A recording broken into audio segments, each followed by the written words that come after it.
سلام، من ساسان هستم. خیلی خوش اومدین به نیمکت، جایی که در مورد تغییر و شهامت تصمیم گیری در زندگی حرف میزنیم. من خودم به شخص خیلی آدم محافظه‌کاری هستم، همچین راحتم تن به تغییر نمیدم. برام خیلی جالبه طرز فکر آدمایی که تو زندگیشون تغییر مهمی میدن. تو نیمکت هم اتفاقا میخوام با همونا حرف بزنم، با آدمای شبیه خودمون که تغییر مهمی تو زندگیشون دادن. میخوام ببینم تو اون بزنگاه‌های زندگی طرز فکرشون چی بوده و مسیر فکریشون چی بوده. گفتم شاید برای شما هم جالب باشه. نیمکت رو دنبال کنید در یوتیوب، در اینستاگرام و همینطور در پلتفرم پادکست های صوتی مثل اپل پادکست، اسپاتیفای و کست باکس. شنونده و بیننده این قسمت باشید. میهمان این قسمت نیمکت رو سالهاست میشناسم. از موقعی که کارشناسی ارشد ژنتیک رو در یک گروه خفن در دانشگاه گولف در کانادا میخوند، زمانی که کنار درسش دنبال تمرین تئاتر بود و یه رادیو رو به اسم رادیو پارسان در دانشگاه میچرخوند. ساینا تاییدی از رفقای شفیقه که سالهاست افتخار آشنایی رو باهاش دارم. توی این مدت تغییراتی که در زندگیش داده برام خیلی جالب بوده. رفتن از ژنتیک به سمت مدیریت پروژه. مدیریت پروژه رو خیلی حرفه‌ای دنبال میکنه و یه مدرک دیگه تو همین زمینه میگیره. ساینا 4 سالی مدیر ارشد بخش مدیریت بحران و پروژه شرکت بزرگ آمریکایی در زمینه لوازم آرایشی بود به اسم استی لادر که این مسئولیت رو در سطح جهانی داشت. اخیراً از کانادا و آمریکا نقل مکان کرده که اتفاقاً میتونه موضوع بحث ما هم باشه. خیلی دوست دارم تو صحبتمون بیشتر کندوکاو کنم مسیر فکریشو برای این تغییرات تو شغل و زندگیش. سلام ساینا جان، خیلی خوش اومدی به نیمکت. سلام ساسان، امیدوارم که خوب باشی. خیلی ممنون از اینکه منو دعوت کردی. مرسی که وقت گذاشتی و اتفاقا خیلی هم خوب بود که بعد از مدت‌ها تونستیم با هم دیگه صحبت کنیم. فکر کنم از آخرین باری که همدیگه رو دیدیم چند سالی فکر کنم میگذره و خیلی فرصت خوبیه. راستی دیروز روز جهانی زن بود، تبریک میگم بهت. و به عنوان کسی که خیلی موفقی توی کارت و همیشه در حال پیشرفت بودی، خلاصه باعث افتخاره. لطف داری، خیلی ممنونم ازت. خودت چه حسی داشتی راستی دیروز روز جهانی زن؟ ببین خب واقعا روز جهانی زن روزیه که ما در واقع به اون بهانه فکر میکنیم به تمام زنانی که روی دوششون وایسادیم و رسیدیم به اینجا دیگه. و وقتی که فکر میکنم چه راه سختی رو زنانمون تا امروز اومدن، خیلی افتخار میکنم و خیلی شکرگزار میشم که در این نقطه تاریخ ایستادم و یه جورایی دارم نتیجه زحمت اون زنان رو میبینم. و خب از طرفی هم مسئولیتی که به روی دوش خودم هم سعی میکنم به خودم هر سال یادآوری کنم که منم همینطوری این چرخه رو تا جایی که میتونم و توانم دارم ادامه بدم. ببینم تو مدتی که به هر حال تو همه این سالا از دانشگاه و بعدش هم توی صنعت مشغول بودی، فکر میکنی که زن بودن چقدر کارو سخت‌تر کرده بود برای پیشرفت، مخصوصا از موقعی که از دانشگاه اومدی توی صنعت؟ حالا درسته شاید همه فکر کنن که مثلا حالا این تغییرات تو کانادا انجام ده، همه فکر کنن خب جامعه شاید مدرنیه، این مسائل نیست، ولی میخوام ببینم دیدت واقعا چی بود؟ سنگی جلو پات بود یا نبود؟ ببین این که میگن هر جا که روی آسمان همین رنگ است تا یه حدی درسته. یعنی این مشکلات با از یک جنس و رنگ دیگه در همه جای دنیا وجود داره. مشکلات تفاوت‌ها دیگه، تبعیض‌ها همیشه وجود داره، ولی خب یک واقعیتی رو باید بهش اذعان داشت و اون همینه که در این سر دنیا راه هموارتره برای خانم‌ها نسبت به ایران.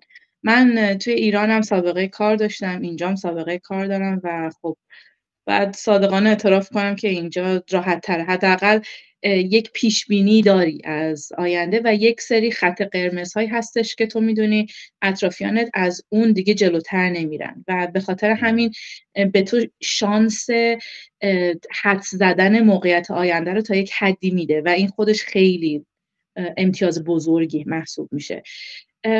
برای من صنعت اتفاقا خیلی وحشتناک نبود و احساس میکنم که تا زمانی که تو در موقعیت‌های مثلا بهش میگن اینجا میدل منیجمنت، تا مثلا موقعیت‌های مدیریت‌های نمیدونم بهش چی میگن به فارسی. مدیریت فارسی، مدیریت چی میانی. میگن؟ آفرین، مدیریت میانی. تا اون زمان، تا اون پله خیلی خوبه، به نظرم خیلی اذیت نمیشه. ولی زمانی که واقعا دیگه رقابت خیلی تنگاتنگ میشه و دیگه اون جایی که تو هدف گرفتی رو چند نفر دیگه هم هدف گرفتن، اونجاست که یه مقداری جنگیدن سخت‌تره، که یک بخشیش میتونه جنسیتی باشه، ولی خب به نظر من بیشتر قدرتیه. میتونی توضیح بدی قدرتی از چه نظر؟ از ببین، نظر میزان زمان و تلاشی که برای اون پوزیشن میخوای یا اون موقعیت میخوای بکنی، یا اینکه آقایون از اون حالت اینکه شاید بالا به پایین نمیدونن نگاه میکنن، فکر قدرتی رو چجوری تعریف میکنی تو این؟ ببین، از یه جایی به بعد آدما احساس میکنن که بیشتر تشنه اون قدرتن. یعنی حتی اون پولم حالا مهمه ها، حقوق آخر ماهت هم خیلی مهمه، ولی اون قدرت هست که خیلی آدما رو بهشون انگیزه میده که برن بالا.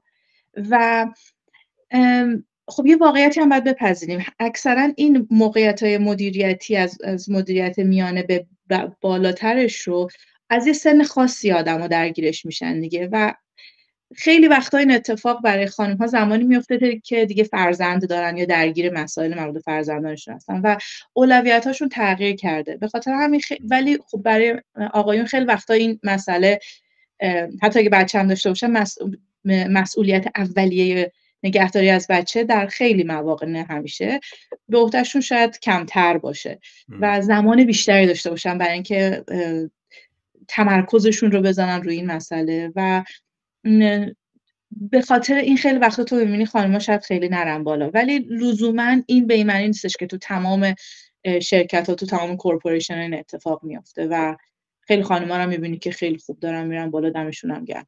نه تو الان تو اومدی تو بخش آمریکایی استیلادر، تغییری توی فرهنگ شرکت می‌بینی نسبت به قسمت کاناداییش؟ ببین، من موقع که پوزیشنی که دارم گلوباله، یعنی از روز اولی که با این کمپانی شروع کردم، رئیس خودم که از نیویورک کار می‌کرد و من به اون ریپورت میدادم و بقیه افرادی هم که توی تیممون بودن، مثلا 2 تاشون کانادا بودن، 3-4 تاشون آمریکا، یکی 2 تاشون اتریش، نمیدونم از انگلیس داشتیم، حتی از ژاپن و چین هم ما داشتیم توی تیممون. در نتیجه موقعیت تیم من یه خورده متفاوت بود، ولی از وقتی که اومدم اینجا و خب من یه بیزنس شخصی کوچولو هم دارم در کنار کاری که میکنم، و از وقتی که درگیر شدم با آدمای اینور دنیا، احساس میکنم که آره، یه مقداری متفاوته. فرهنگ‌های کانادایی و آمریکایی تفاوت‌هایی با هم داره.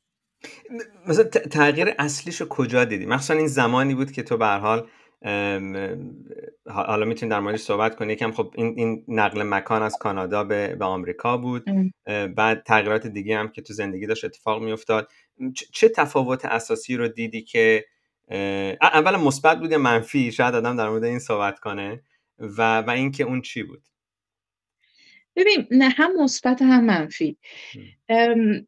یک بخشیش به نظر من اینه که خب تو واقعا اون مزه جامعه جامعه که توش کاپیتالیسم خیلی رواج داره و کاپیتالیسمش قوی تر از بخش اجتماعیش رو میبینی. یعنی واقعا خانمی که بچه داره، اون دیگه تصمیم خودش بوده و یه سری چیزا رو باید، یه کارایی رو باید انجام بده. حالا اگه انجام نمیده، خب باید انجام بده دیگه.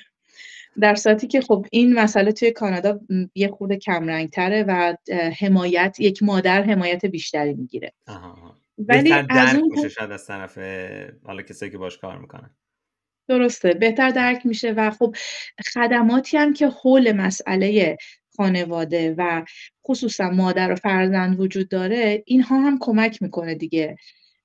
مادری که چه میدونم مثلا هفته یه بار یه نرس میاد خونش، یا یه مثلا متخصص پرورش کودک میاد خونش باهاش حرف میزنه، و میدونه که تمام مامانای تو شرکتش همینن، یا اون آقایونی که تو اون شرکت هم هستن دارن میبینن که مثلا همسرشون، مامانشون قبلا این خدمات رو گرفتن، یه خورده انگار راحت‌تر میتونن بپذیرن. و اینجا خب این مسائل اینا نیست، اینا اصلا آشنایی ندارن با این مسائل، یعنی نبوده دیگه این خدمات به اون شدت کانادا اینجا وجود نداشته. اما در عین حال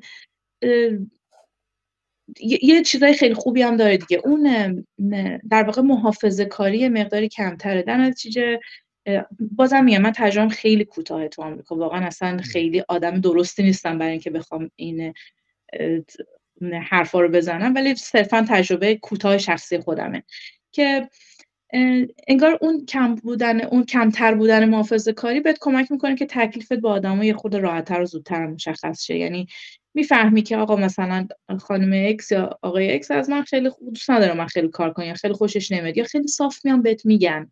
مثلا وقتی که میخوای یه پروژه با کسی برداری، روز اولی که داری صحبت میکنی، واقعا در پایان مکالمه، الان 2 دفعه برام این مسئله پیش اومده، میفهمی که این کار عاقبت داره یا نداره. اون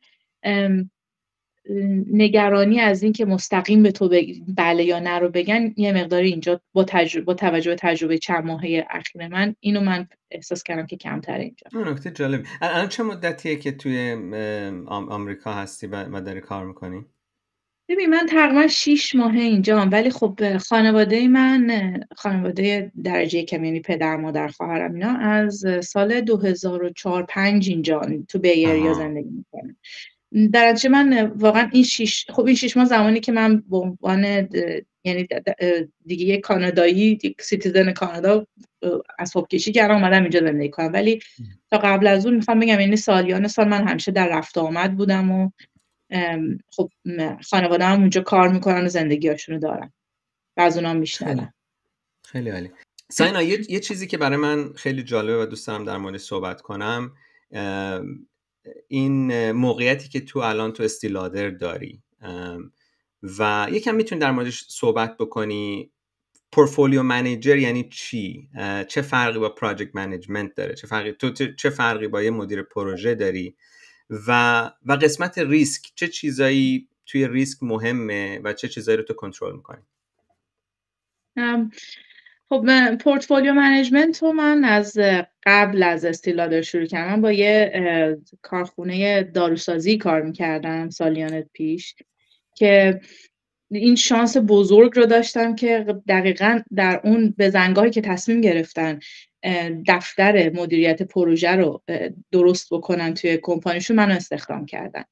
و اون زمان این دپارتمان قرار بود تحت نظر آیتی کار بکنه و رئیس من که یک آقای اردنی بود و واقعا چقدر انسان بی‌نظیر و باحالی بود، منو استخدام کرد که با همدیگه بشینیم و شروع کنیم این در واقع فرم ها رو ساختن، نمیدونم ساختار اون دپارتمان رو در واقع شکل دادن. و اونجا من یاد گرفتم که فرق پورتفولیو منیجمنت، پروگرام منیجمنت و پراجکت منیجمنت چی هستش. اگه بخوام حالا احتمالاً تکراری میشه برای مدیر پروژه، حالا یه نکته من بگم ساینا، برنامه‌ام خیلی تکنیکال نیست، بنابراین بتونی مثلا یه توضیح مختصر از هر کدوم بدی خیلی خوب میشه. ببین پروژه یک اتفاق موقته، یعنی تو قراره که یک چیزی رو از نقطه 1 به نقطه 2 برسونی. حالا این میتونه هر چی باشه. پروگرام منیجمنت یا پروگرام منیجر کسی که مجموعه این چند تا پروژه رو که یه سری پراجکت منیجر دارن روش کار میکنن اونا رو مدیریت کنه. یعنی اگه لایه اول پراجکت منیجمنت باشه، لایه دوم پروگرام منیجمنته. لایه سوم پورتفولیو منیجمنت، یعنی تمام این پروگرام‌ها و پروگرام منیجراشون و پراجکت منیجراشون عموما میرن زیر اون چتر شروع میکنن کار کردن و خب مسئولیتاش هم با هم دیگه فرق داره دیگه. و ریسک، من پوزیشنم اینجا ریسک میتیگیشن، یک بخشیش دقیقاً مدیریت بحران هستش دیگه. اینم دوباره بخشی از اون پورتفولیو منیجمنت میشه که در واقع میاد توی مقیاس بزرگتر به کل مجموعه اون پروژه و اتفاقات شرکت نگاه میکنه و ریسک ها رو شناسایی میکنه و سعی میکنه یک راه حلایی ارائه بده که اوضاع کمتر خراب شه در طول سال. خیلی عالی، خیلی عالی.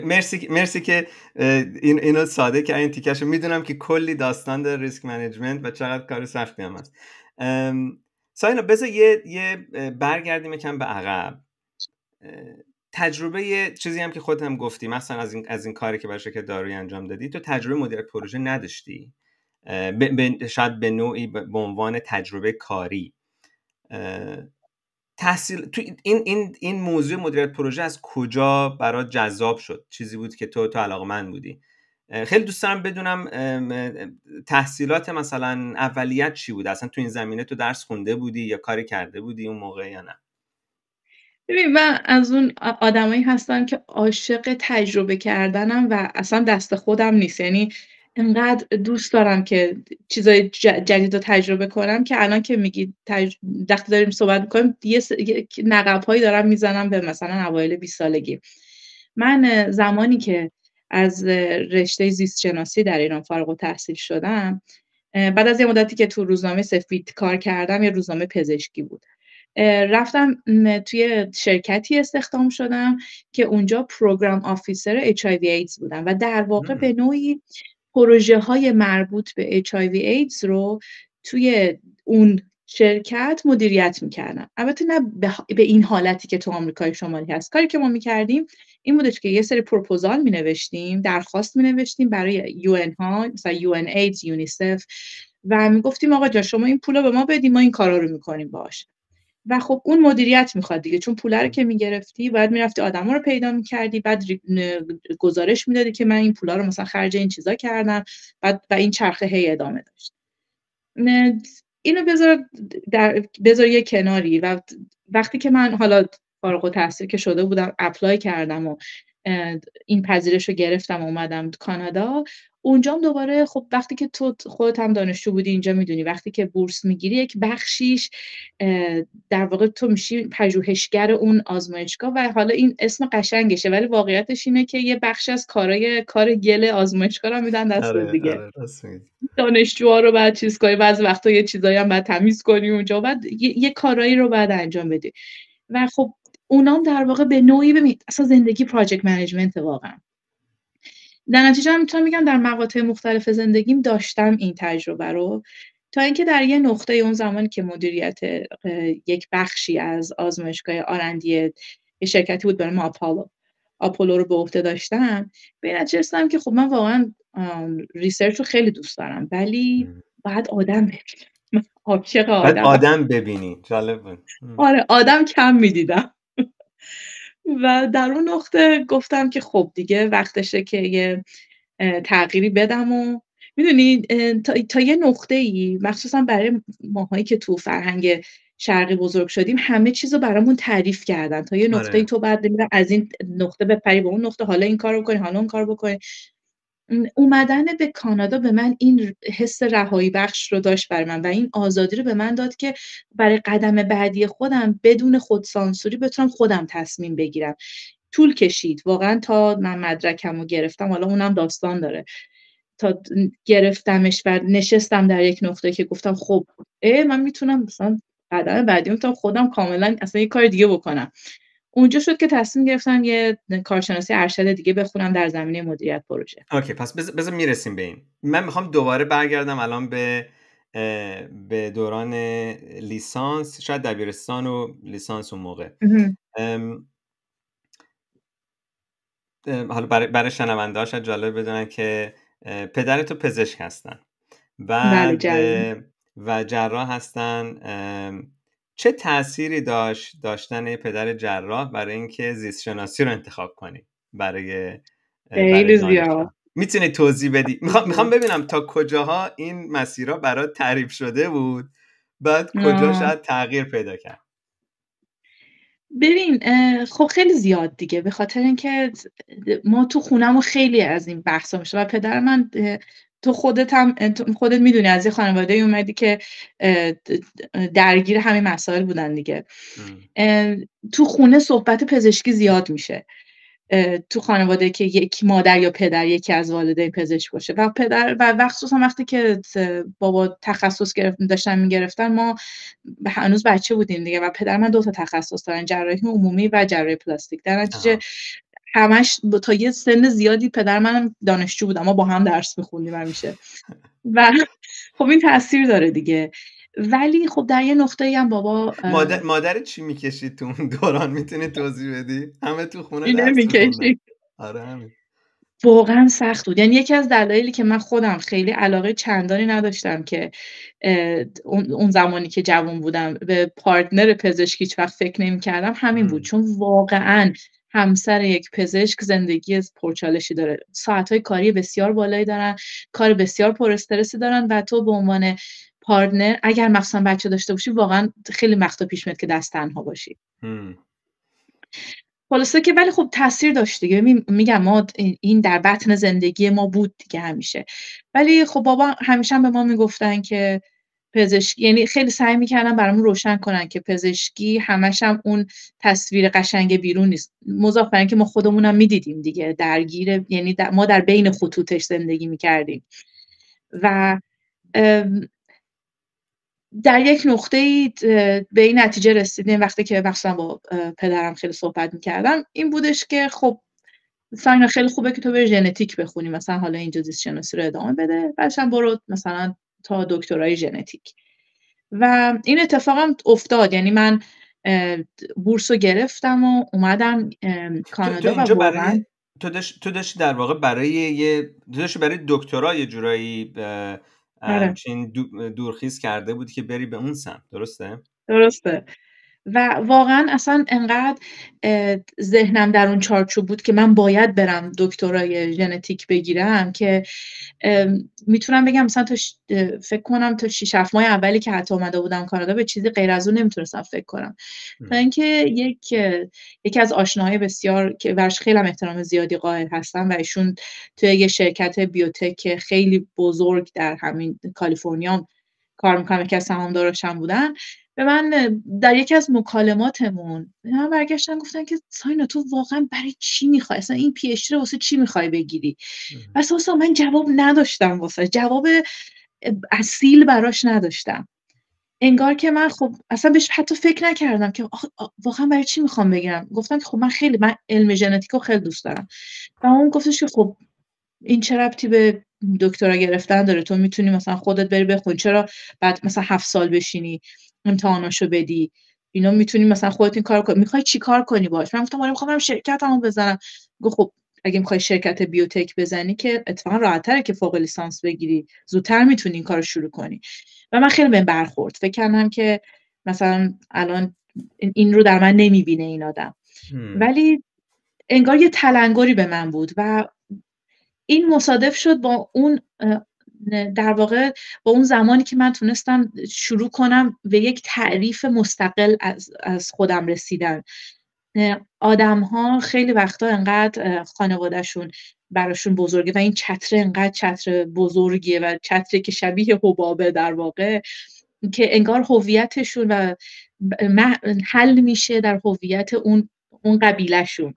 و اومدن من بیرون از ایران باعث شد که من از دختر دکتر تاییدی پروموت بشم به ساینا تاییدی و این خیلی انقلاب بزرگی بود در من و یکی از در واقع اثراتش این بودش که من در یه نقطه به نتیجه رسیدم که آقا اصلا من کار اشتباهیه، من اصلا شخصیت اینو ندارم که مثلا برم پست‌داک بعد استاد دانشگاه بشم، میتونم این کارو بکنم. اتفاقا من سابقه درس دادنم بعدها داشتم.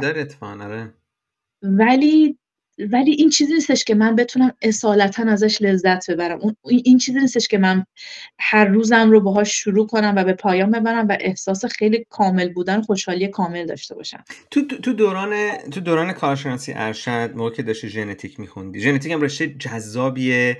اصلا موقعی که دی ان ای به نوعی کشف شد، همه دیگه میگفتن خب خیلی از حالا تو تاریخچه رو بهتر میدونه دیگه، همه بیماری ها میتونه درمان پیدا کنه، نمیدونم رو همه چیز موثر. اگه ما مثلا بتونیم این ژنوم انسان رو کم دستکاری کنیم، سیکونسینگش رو عوض کنیم، کما که تو تحقیق داری تو این زمینه، و این رشته رو کجا حس کردی که نمیخوای تو آکادمیا بمونی؟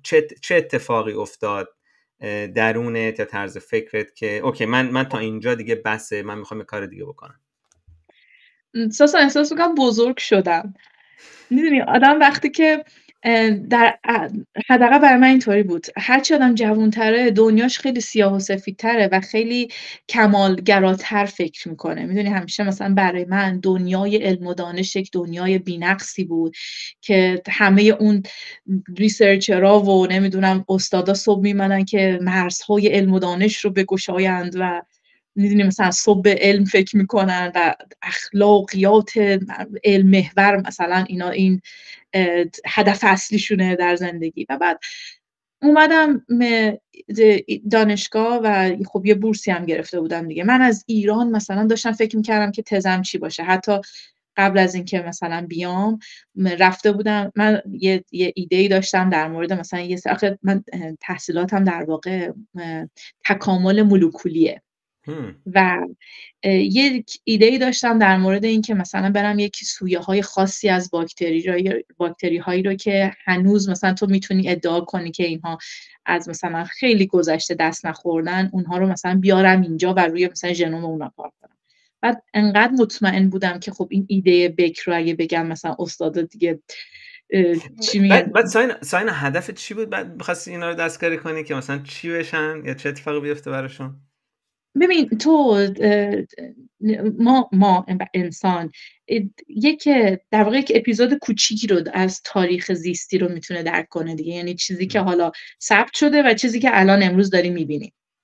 حالا تصور کن که مثلا امروز بیان مثلا یه دایناسور زنده بیارن بدن به تو و نمیدونم اینا حالا خیلی مثال شلخته‌ایه ولی میدونی دیگه مثلا پرنده ها در واقع نوعی دایناسورن. حالا تو فکر کن مثلا یه پتروداکتیل رو بیاری مثلا ژنومش رو مقایسه کنی با یک کلاغ مثلا. ببین خیلی شلخته است. یعنی هر ژنتیسین اینو بشنوه میذارن تو سر خودش. دارم خیلی سادهش میکنم. فکر کن مثلا اینا رو بذارن بغل هم مقایسه کنن و بتونن حدس بزنن که ای خب مثلا فلان ژنوم این تغییراتو کرده تا رسیده اینجا، یا مثلا چه چیز مثلا باحالی داشتیم قدیم چرا مثلا این نیومده جلوتر. این مقایسه خیلی میتونه درهای زیادی رو باز کنه. چه جالب. شاید می‌خواستی شاید نمیدونم این حالا من به عنوان انسان عامی که یه گوشه از این یعنی فکر می‌کنی که مثلا میتونستی اتفاقای خوبی که قبلا اتفاق افتاده بود رو مثلا بیاری، شاید این نسل الان رو شاید بهبود بدی با چیزایی که قبلا بوده، یه همچین چیزی، یه همچین تئوری یا نه؟ ببین در زیست شناسی حتما در علوم دیگه هم هست. این زیست شناسی چیزی که من درسشو خوندم. در زیست شناسی تو هدف اولت اینه که صرفا بدونی، یعنی صرفا مشاهده کنی. من که هرگز این شانس رو پیدا نکردم که اون تحقیق رو انجام بدم، ولی واقعا هدف اول اینه که اصلا تو ببینی چیه. حتی اگر که چه می‌دونم مثلا اون گونه خاص رو بتونی با خودت بیاری و بررسی کنی و ببینی هیچ تغییری نکرده، اونم یک مشاهده بسیار درخشانه و نشون میده که مثلا چقدر این تکامل بهینه رخ داده. چون میدونید که تکامل همیشه در جهت بهتر شدن نیست، خیلی وقتا ممکنه یه ایراداتی هم داشته باشه.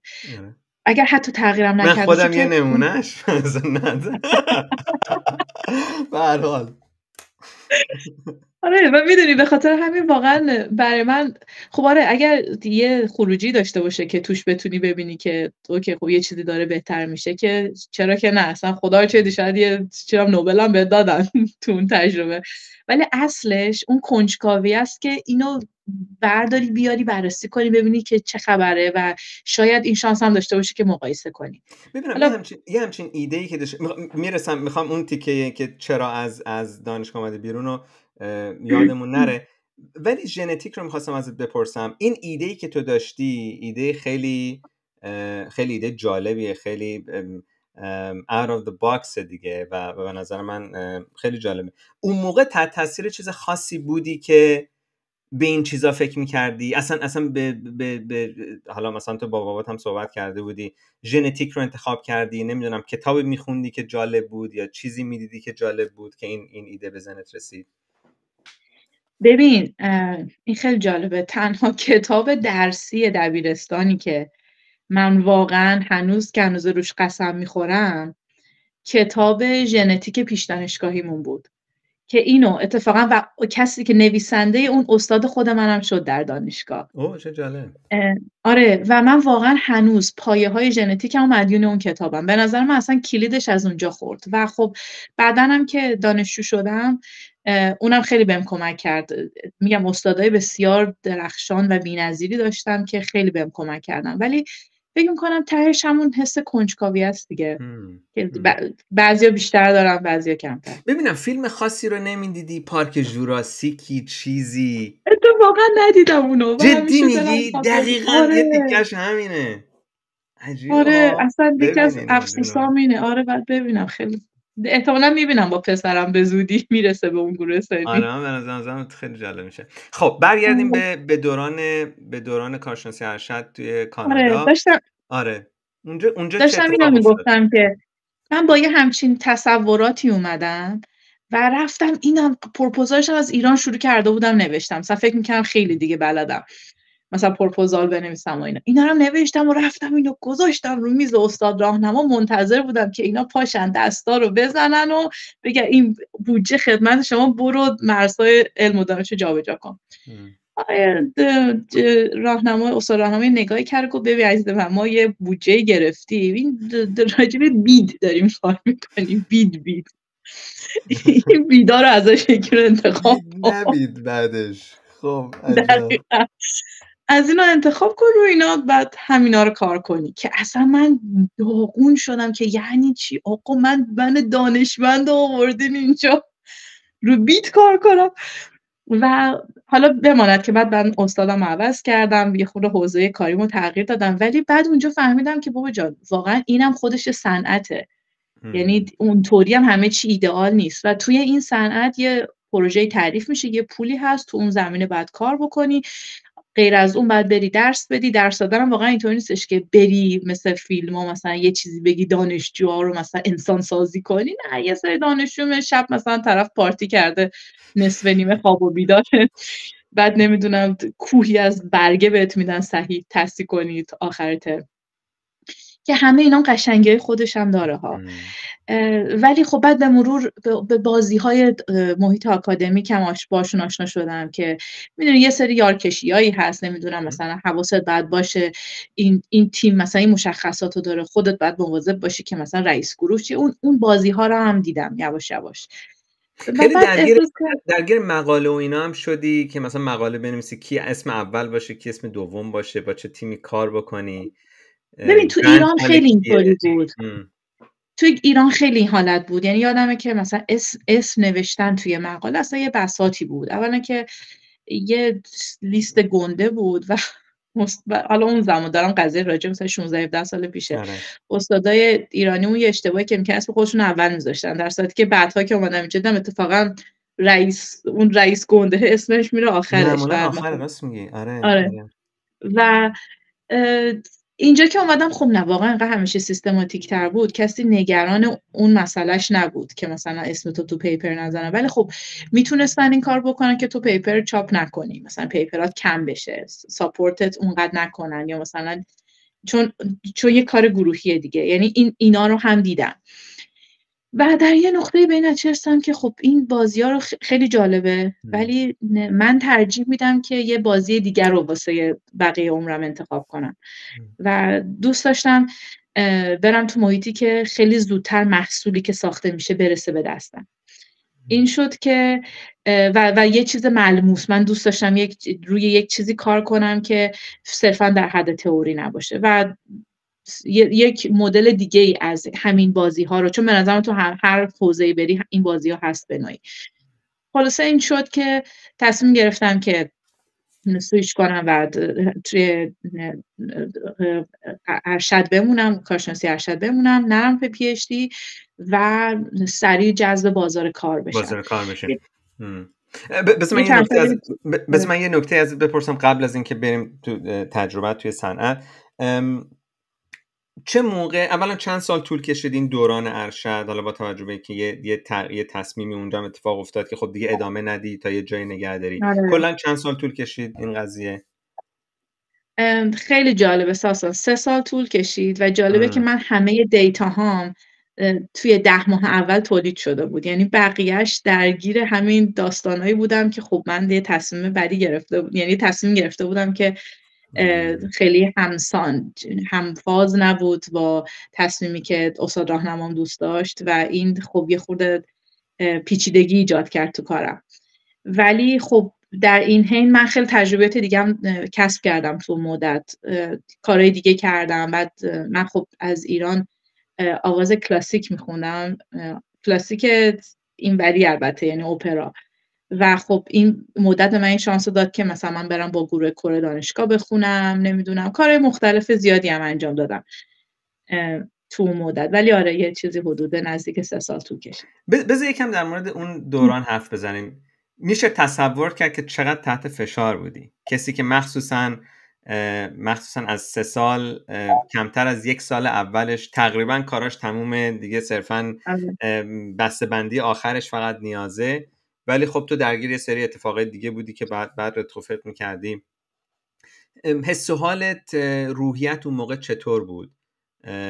و نمیدونم احساس اینو میکردی که پشیمونی از این که تو این رشته اومدی، یا این که این دانشگاه، یا این که نمیدونم یه سری سوالات همچین اساسی که اصلا من چرا اینجام؟ آره خب مهمترینش این بود که فهمیدم که ارائه موضوع هم اشتباه بود دیگه. من خیلی سفید و سیاه پا شدم گفتم آقا جو من به نظرم عوض شد و نمیخوام و میخوام سویچ کنم مثلا. و فهمیدم که به مرور فهمیدم که اون چیزی که تو مغزته رو خیلی هم نمیتونی، همیشه باید بشینی و بررسی کنی که زبان مشترکت با طرف مقابل چیه. اون زبانی که تو مغز تو داره کار میکنه و خیلی مستقیم داری در موردش با خودت صحبت میکنی، شاید زبان مشترکت نباشه با مثلا استاد راهنمات. و خب اولش خیلی ناراحت بودم، خیلی اعصابم خورد بود و هی می جنگیدم، هی میرفتم بابا این ران یک ران آخر مونده بود و همش استاد من بهم گفت نه الان مثلا سفارش داریم، نه نمیشه، مثلا یک سیکونس، یک ران خوانش ژنتیکی آخری بود که من اون یه دونه رو نگه داشته بود. و من هر ماه اول خودم به در و دیوار میزنم، افسرده شده بودم که وای من زندگیم داره تباه میشه. بعد از یه نقطه دیدم که خب 2 تا راه دارم دیگه، یا میتونم خودم هر روز سرم بکوبم به دیوار، یا میتونم سعی کنم از این زمانم لذت ببرم دیگه. و بعد از اون نقطه اوضاع کم کم بهتر شد. کماکان خواستم و مطرح میکردم، ولی سعی میکردم کارهای دیگه هم انجام بدم و نهایتا هم جواب داد به نظر. یه چیزی که تو گفتیم بود که تو دوست داشتی آدم ببینی، با آدم کار کنی. آیا اون موقع این خلأ وجود داشت؟ آیا آدم میدیدی با آدم کار میکردی یا نه اون خلأ رو داشتی مثلا بعداً با آواز و بعد با کارهای دیگه داشتی پر میکردی؟ اون موقع شرایط چی بود؟ محیط تحقیقاتی یه مقداری در تضاد هستش دیگه با این اخلاق. یعنی ببین تو همکارات هستن ولی خب هر کی داره کار خودش رو انجام میده به نوعی. همه دوستی دارن با هم، خیلی فضای پرمهر و محبتیه، ولی واقعا اینطوری نیستش که مثلا تو چه میدونم مثلا مثل یه مدیر فروش تو روزی مثلا چه میدونم 50 تا آدم جدید نمیتونی ببینی. و خب من مثلا تو اون 11 ماه اول واقعا اینطوری بودش که 7 صبح سر کار بود، یعنی آزمایشگاه بودم تا تقریبا هلوش مثلا 11 شب اینا. و خیلی دوست داشتم این کار، یعنی به زور انجام نمیدادم و به خاطر همین تونستم خیلی نتایجم رو زود استخراج کنم. و واقعا تمام اینا رو مدیون یکی از پستاکامون بودم، یه آقای مصری بود، شادی شکرالله، که خیلی من کمک کرد و این عادت اینطوری کار کردن در واقع اون در من ایجاد کرد. ولی تعداد آدما محدود بود دیگه و من احساس می‌کردم اون نقطه قوت منو خیلی از نقطه قوت خودم خیلی نمیتونستم استفاده کنم که توانایی ایجاد ارتباط عمیق با دور و بریام بود. با یه سری آدم دور و برم میتونستم ولی برای من کافی نبود. به خاطر همین همونطور که گفتی یواش یواش متاستاز دادم توی حوزه‌های دیگه. یکم از اون متاستازا میتونی صحبت کنی؟ یکیشو آواز بود که تو ایران کار میکردی، بعد اینو ادامه دادی. یکی دیگهش آره. شروع یه رادیو بود یا ادامه دادن یه رادیو، دوباره آره. زنده کردن یه رادیو. میتونی در مورد اون صحبت کنیم؟ حتما. میدونی خب گوئلف یه شهر کوچیکیه و ما داریم راجع به چه می‌دونم مثلا 15 سال پیش حرف میزنیم دیگه. هنوز ایرانی‌ها تعدادشون اونقدر زیاد نبود. یک جامعه کوچیک ایرانی داشت، انسان‌های بسیار نازنین که با خیلی‌هاشون هنوز در تماسم. یکی از اون افراد یک آقای بسیار خوش صدایی بود به اسم مجید، که مجید حساس، که اتفاقا اونم خیلی فکر کنم آدم جالبی هستش برای گپ و گفت ساسان با تو. آره، مجید یه روزیه که توی فیسبوک، اون زمان خیلی فیسبوک مثل اینستاگرام و تیک تاک الان بود، یه پستی گذاشت که آقا ما یک رادیویی داریم به نام رادیو پارسان، کی میخواد اینو سرپرستی اینو به عهده بگیره؟ که من باش تماس گرفتم و رفتیم با هم صحبت کردیم و به این نتیجه رسیدیم که خب خیلی اتفاق خوبیه. یعنی مجید با من و یکی دیگه از دوستان، اکبر که میشناسی و آرش اگر یادت باشه، ما 3 تا شروع کردیم با هم دیگه یاد گرفتن این کارا. یه کلاسی دانشگاه برامون گذاشت که چجوری با این پنلا کار کنیم و چیکار کنیم. بعد تازه ما نشستیم گفتیم خب حالا باید کانتنت تولید کنیم و یواش یواش این کار شروع کردیم. ولی خب به مرور برنامه زنده بود، ضبط شده بود؟ زنده بود. برنامه زنده بود و بعد از یه مدت خب آرش و اکبر خیلی سرشون شلوغ شد و نتونستن دیگه خیلی ادامه بدن.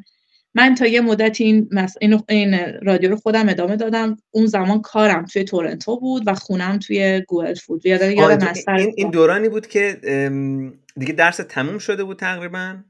درس تموم شده بود. درسم تموم شده بود و اینو داشتیم دیگه، این رادیو پارسان بود.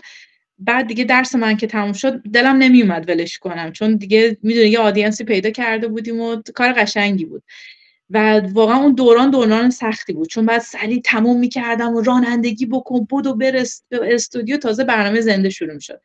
تا اینکه دیگه تو و نیلوفر از آسمان ها رسیدین به کمک من و ما یک زمان خیلی خوبی رو هم در کنار هم داشتیم در رادیو پارسان. چه دورانی بود. من فکر کنم 3 سال تقریبا نسبتا فعال شد. سال اول دومش فعالتر، چون من نزدیکتر بودم به گوئلف و خیلی دوران جالب بود. یادته من موقعی که تو یاد میاد من چجوری اپروچ کردم مثلا به تو برای رادیو پارسان یا نه؟ آره تو فیسبوک بود اگه اشتباه نکنم. من تو فیسبوک بهت مسیج تو فیسبوک بهت پیغام دادم. بعد اومدم تو گفتی که مثلا بیا یه تست صدا ما بگیریم ازت، بعد یکی از برنامه‌مون هم میتونی ببینی. خب که من یاد باشه اومدم تو استودیو، مثلا تو نیلوفر داشتین اجرا می‌کردین، بعد دیگه اونجا نشستیم و دیگه بقیه‌اش هم خیلی جالب بود. دوران جالب بود. ساینا بس در مورد کار اول تو صنعت صحبت کنیم. قبل از اینکه برسیم به این یه چیزی یادم افتاد. صحبت با فامیلتون چه موقعی اتفاق افتاد؟ تو این 3 سال که 10 ماه اولش رو دیتاهات همه داشتی، بعد سر کله زدن بود، صحبت با فامیلتون چه موقعی از این بازه زمان اتفاق افتاد؟ بگم تازه اومده بودم دیگه، یه 6-7 ماه گذشته بود و دیگه باید به این فکر می‌کردم که چون تو بعد از پایان سال اول بعد اعلام می‌کردی که می‌خوای ادامه بدی برای پی اچ دی یا نه، چون که بعدش بعد آماده می‌شدی برای کامپریهنسیو اگزم.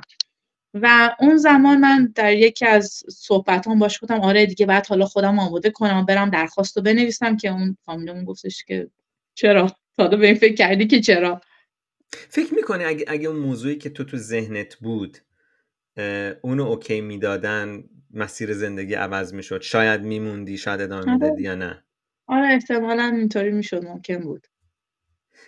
دلت موقعی که این تغییر رو دادی، مخصوصا 2 سال آخر درست مقدار خب سخت‌تر بود، وقتی بقیه بچه‌ها رو میدیدی که به هر حال سرشون روی کتابه یا دارن همینطوری ادامه میدن، مقاله‌هاشون یکی یکی داره میاد بیرون، حس بدی به دست نمیداد که شاید تصمیم اشتباهیه، یا شاید من باید ادامه میدادم، شاید جور دیگه باید فکر میکردم به قضیه؟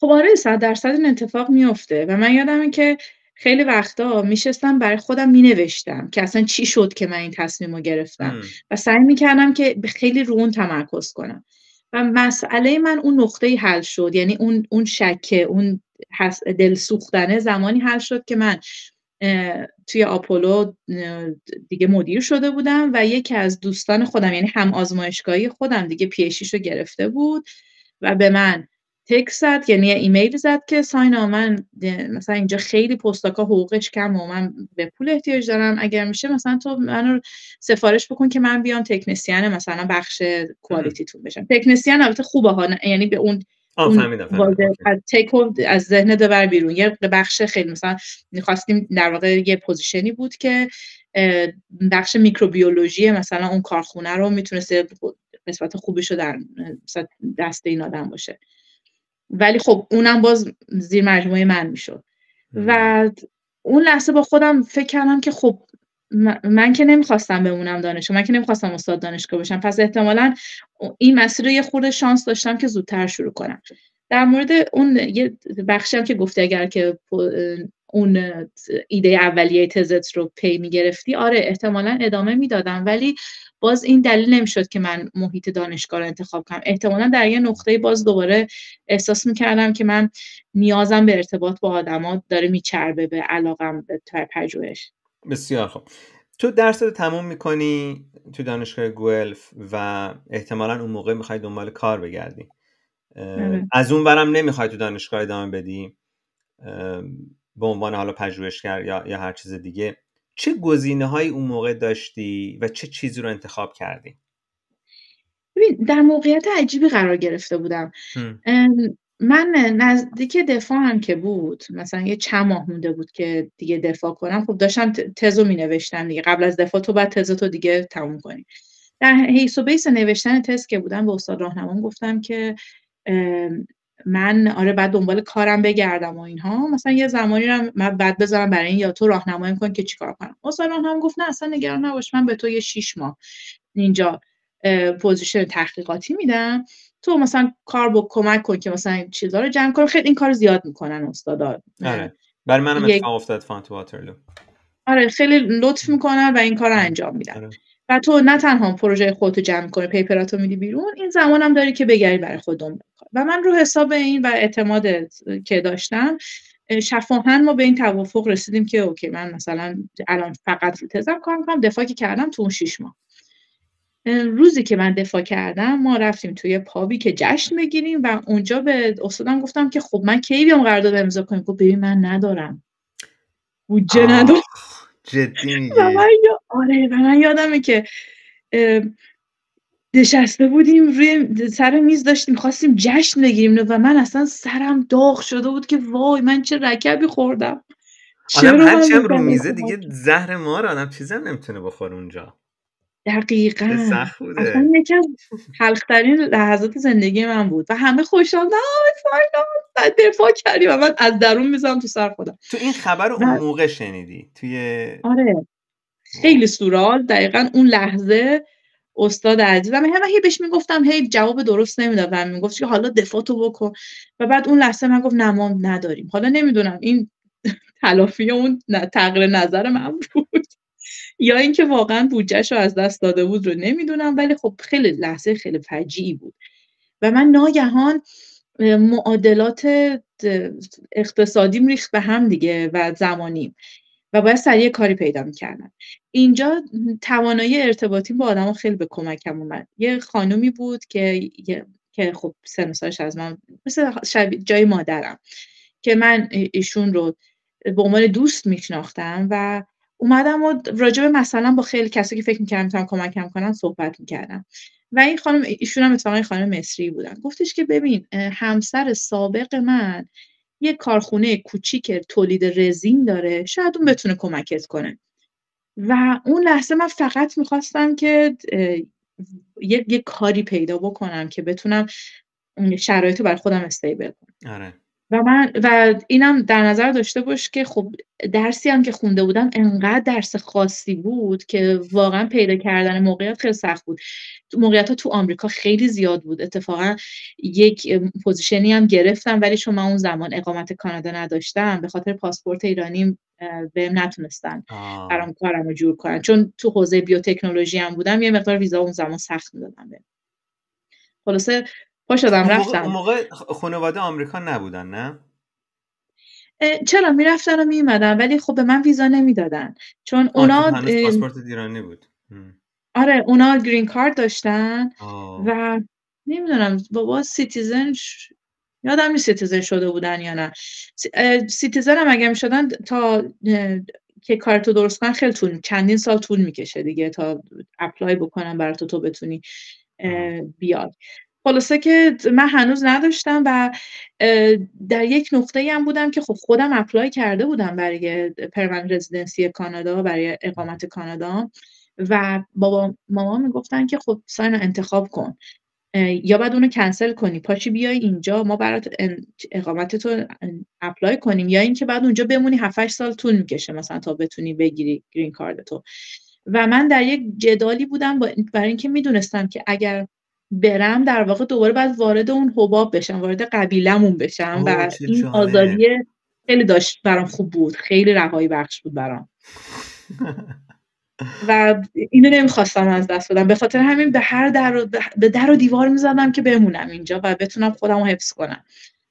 و این شد که رفتم پیش اون آقای مصری و یادمه که یه کارخونه خیلی کوچولو داشت، یک آزمایشگاه، یک اتاق داشت، 2 تا اتاق داشت برای آزمایشاش، یک در واقع سالن بزرگی داشت که محصولاتش رو اونجا نگهداری میکرد، یه تانک تولید مثلا رزین داشت و همین، با یه قسمت مثلا آفیس و دفتر که جلوترش بود.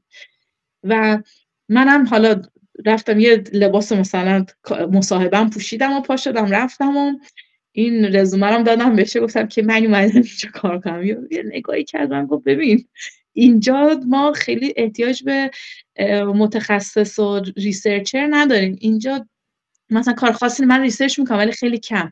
گفتم خب شما چی کار دارین؟ بعد به مسخره برگشت من گفت که ببین یه مش کارتون اینجاست، ما میخوایم یکی برامون چسب بزنه و یه پوستخندی هم تحویلم داد. گفتم خب چسبتون کو؟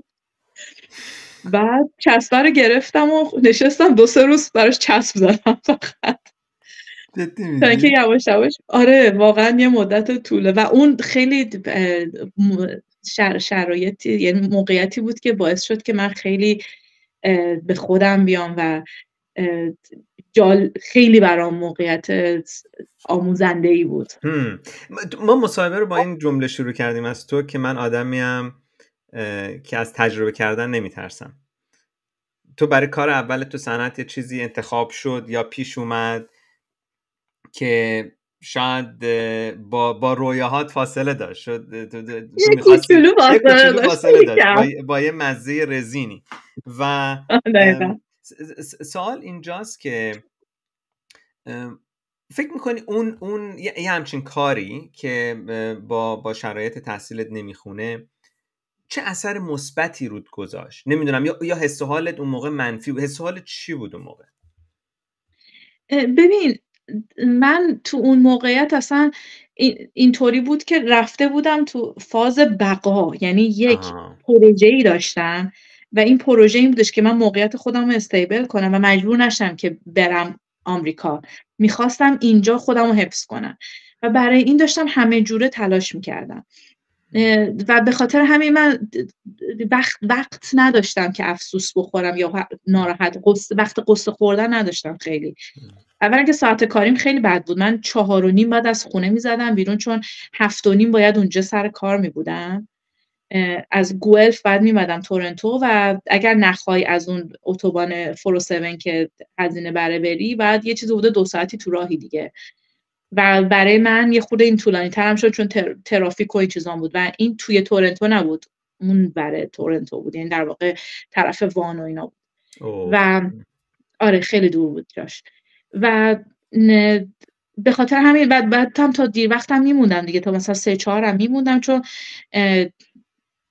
کار بود و وقتی میرسیدم خونه دیگه انقدر خسته بودم که اصلا وقت قصه خوردن پیدا نمی‌کردم و تو فکر کن این وسطا خیلی وقتا مثلا باید زودترم میومدم که برم مثلا مصاحبه یا سر کار مثلا خیلی وقتا اجازه میگرفتم از رئیس اونجا که بشینم مثلا رو رزومم کار کنم، میدونست که این برای من یک جایی هستش بین 2 تا کار چون خب رزومم دیده بود، میدونست من تا ابد اینجا نمیمونم.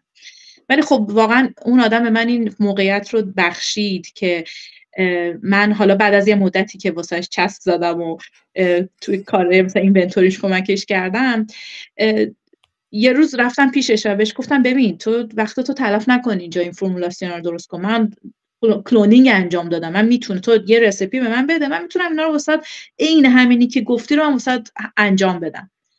گفت بعد فکر کنم یه خورده فکر کرد، گفت خب آره دیگه، کسی که مهارت کار در آزمایشگاه داره مهم نیستش که حالا ژن جابجا کرده باشه یا مولکول رزین، فرق نداره. و به مرور اجازه داد که اونجا کار کنم و تجربه کار کردن در یک محیط که تو به صورت هولستیک میتونستی از فرمولاسیون تا بخش فروش رو در یک جا داشته باشی، یک محیط کارآفرین خیلی کوچولو رو من اونجا پیدا کردم. اون تجربه مدیریت پروژه فکر میکنی دوباره اونجا خودش رو نشون داد یا نه؟ پروژه داشتی چه شکلی بود نوع کار؟ ببین اصلا من همیشه معتقدم که زندگی پروژه است. اصلا پروژه پیچوندن استاد و کار ندادن به تو این مراحلشه. برو یه کاری پیدا کن، حالا بعد وسطش مصاحبه کن تا بتونی کار بعدی رو پیدا کنی. و سر کاری هم که اونجا اسم سر اون کار رزین، من در واقع همین برای من دوباره مثل یک پروژه بود دیگه، که خب الان حالا دارم چسب میزنم ولی این احتمالا من زیاد نگه نمیداره اینجا و این آدم براش راحت تر که یکی دیگر پیدا کنه، پس بهتره ارزش خودم رو تو سیستم ببرم بالا. چیکار کنم؟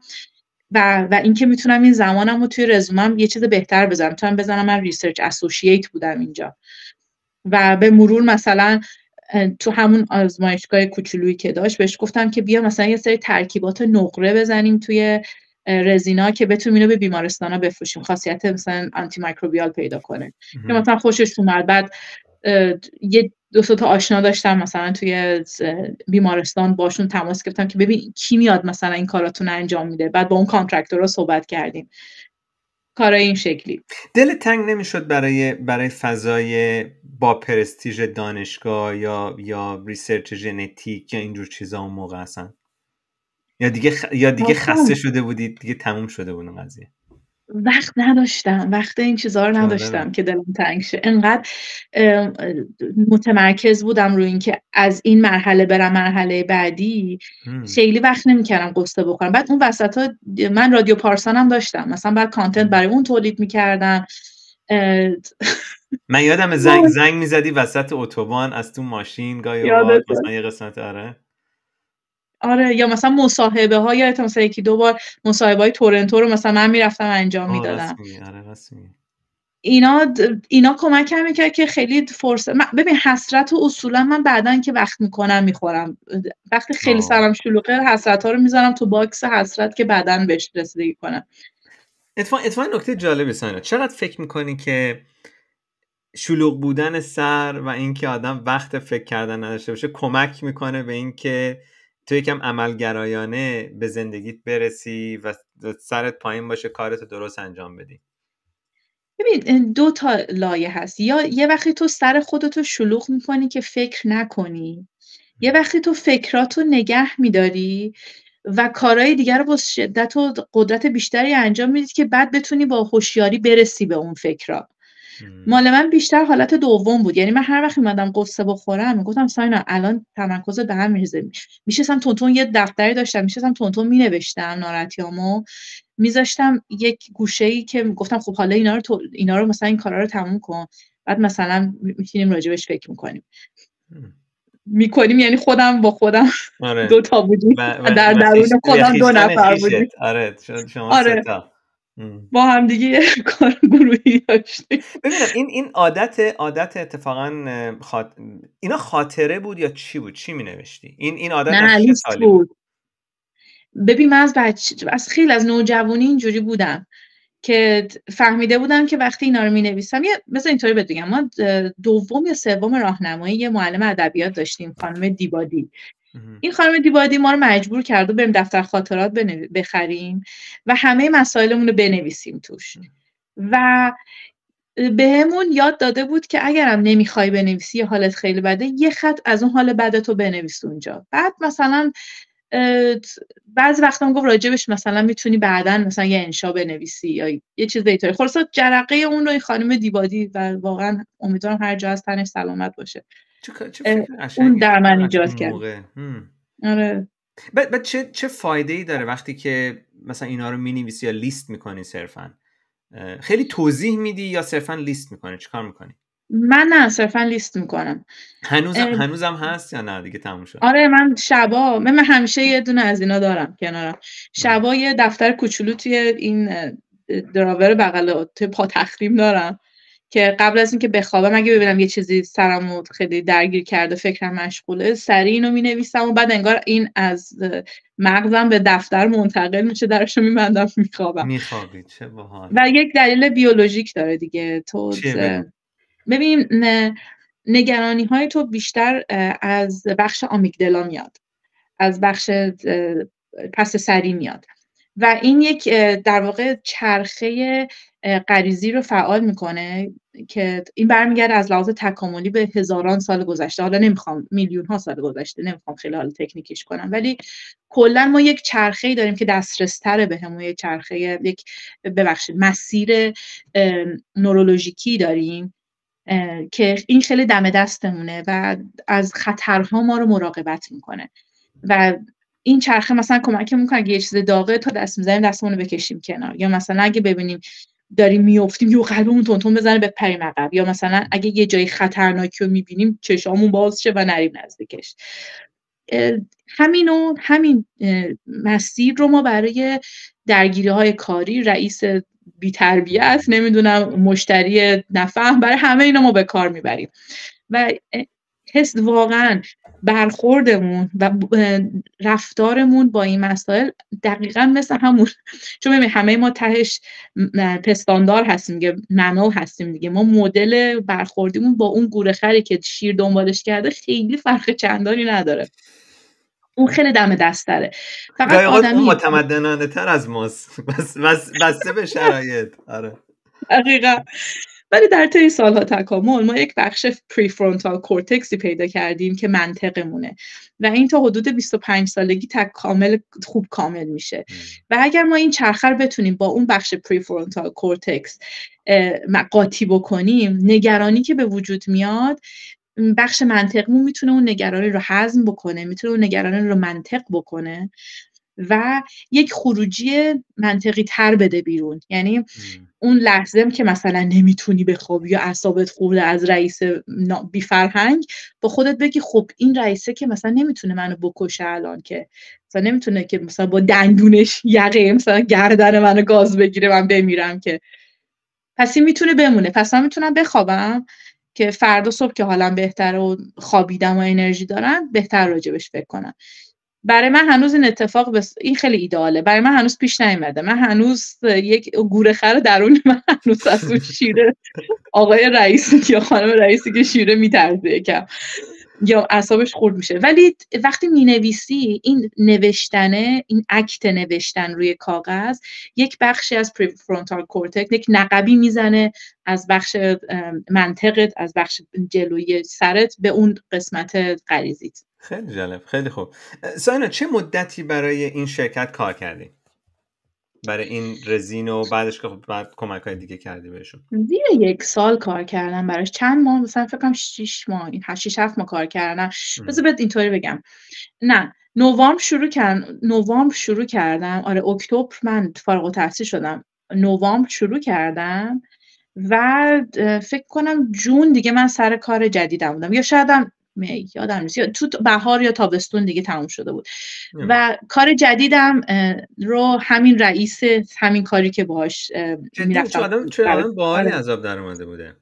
آره ببین واقعا خیلی کمکم کرد. یعنی آدم بود که من سخت‌ترین تجربه کاریمو باهاش داشتم و خودش میگفت کسی که با من بتونه کار بکنه هیچ جا دیگه واسش مشکل پیش نمیاد. هیچکی نمیتونه تحملش کنه. واقعا آدم سختی بود. ولی یکی از بیشترین نصیحت‌های خوب زندگی من همین آدم بهم داد. ولی خب واقعا پدرم هم در آورد. چه نصیحتایی مثلا چه چیزی از اون یادته یا بیشتر یادته؟ ببین خیلی جالبه. اون دوره زمانی بودش که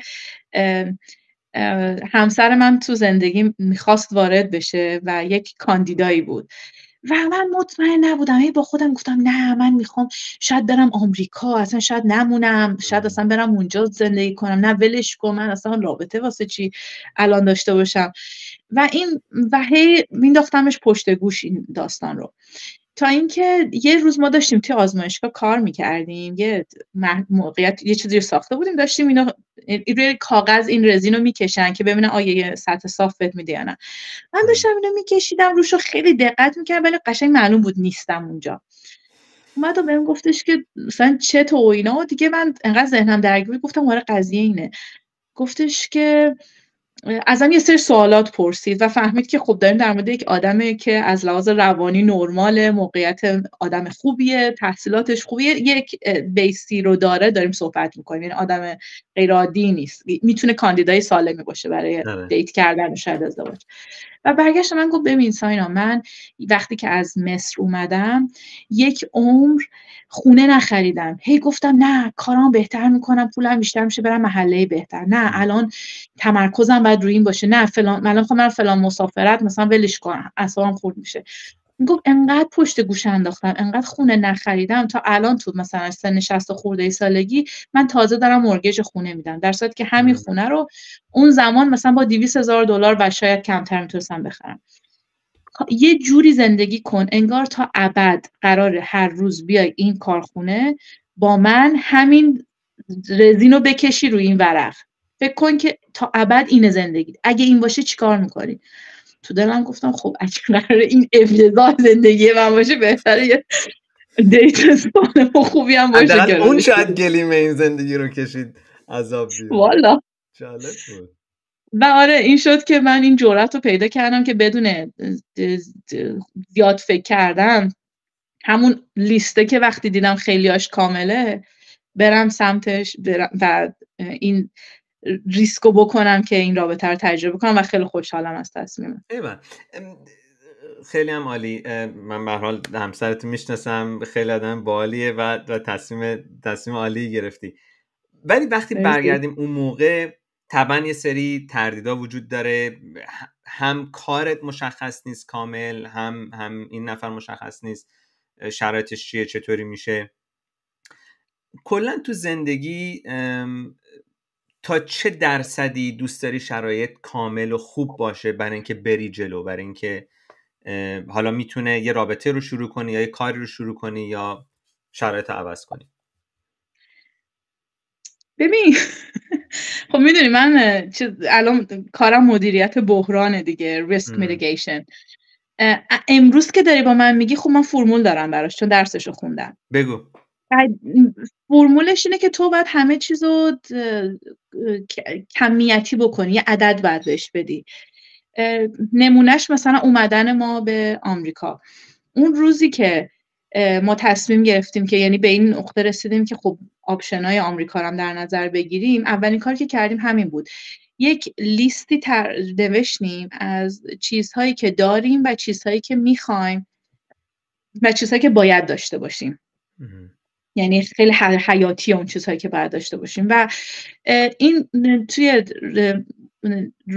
توی مدیریت بحران اینا رو تو میتونی به همشون یک ولیویی بدی، یک عددی بهشون اختصاص بدی و یه فرمولی داره و با انجام اون معادله نهایتاً به یک عددی میرسی، به یک احتمالی میرسی که این تصمیم آیا احتمالاً برای تو خوبه یا احتمالاً خوب نیست.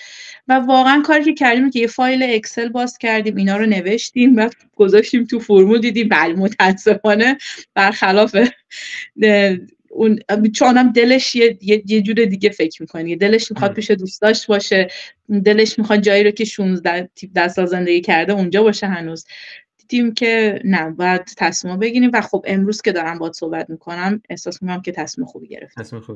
ولی اون موقع تو اون شرایط خب این شاید این دانش یه سوالی، چقدر فکر میکنی تحلیل کردن اینطوری موضوع که اینقدر سیستماتیک باشه کار خوبیه؟ همیشه خوبه یا نه لزوما؟ ببین هیچی سیاه‌سفید نیست، این یه بخشیه که میتونه کمک کنه بهت در تصمیمت و در کاری که میخوای انجام بدی، حالا این کار هر چی میتونه باشه. واقعا تو نمیتونی همه چیز رو صفر و یکی ببینی. ببین توی مثلا اپرا خوندن یک بخشی از خوندن اپرا اینه که تو تمرینات مثلا نفس کشی فارینلی انجام بدی، دیافراگم تو قوی نگه داری، رژیم خوب داشته باشی، همه اینا رو باید داشته باشی، ولی نوت خیلی خوب بلد باشی. ولی یک ماشین نوتخوان به درد خوندن اپرا نمیخوره. تو باید اینو حس کنی، باید خیلی اگزیستانسیال اون لحظه خوندن رو مزه کنی که به طرف مقابلت هم بچسبه. در نتیجه اینا همه ابزاره، تهش از هارمونی ابزار و حس و حال خودت میتونی به یک نتیجه مخلوط برسی، به نتیجه واحد برسی، به یک نتیجه هولستیک برسی و اون بشه خروجی کارت. چه جالب، چه قشنگ.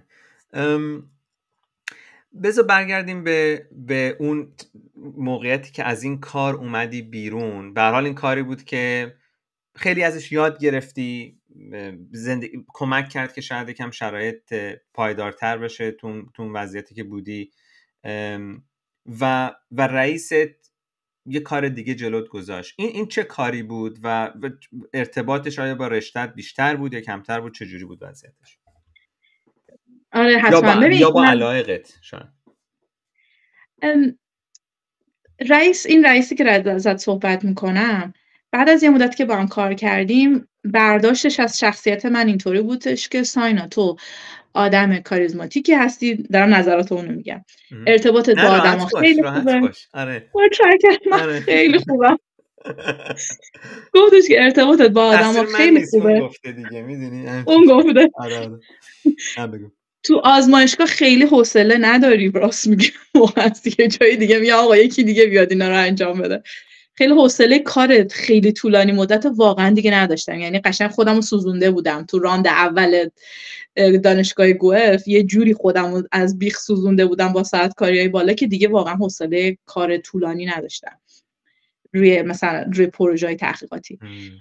و به من گفتش که ببین این پکیجی که من دارم میبینم برای فروش خیلی خوبه، تو باید بری مدیر فروش بشی، اینا درآمدشون بالاه، اینا اصلا کلی. و این آدم خودش مثلا عاشق این بود و میگفتش که من نمیتونم، مثلا روابط عمومی خوب نیست، من 4 تا آدم ناشناس میبینم به تته پته میافتم، ولی تو خیلی خوب داری این کارو میکنی. چون دیگه کار فروشش هم با من شده بود، اصلا یه هفته پا شد رفت پونتا کانا مثلا داده بود این کارشو من میکردم.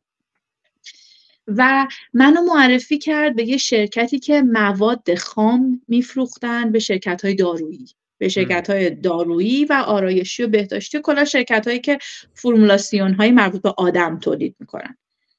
اینجا بهش میگن فارما و پرسونال کیر، یعنی این کرم‌ها و محصولات آرایشی و بهداشتی رو اینا میگن بهش پرسونال کیر. و با یک از مدیر عامل‌های این شرکت‌ها دوست این آدم بود و رئیس منو به این آدم معرفی کرد و من رفتم مصاحبه رو انجام دادم و اینا خیلی از من خوششون اومد و من شدم مدیر فروش تکنیکال بخش داروییشون که این اولین تجربه من در حوزه فروش بود. چه جالب.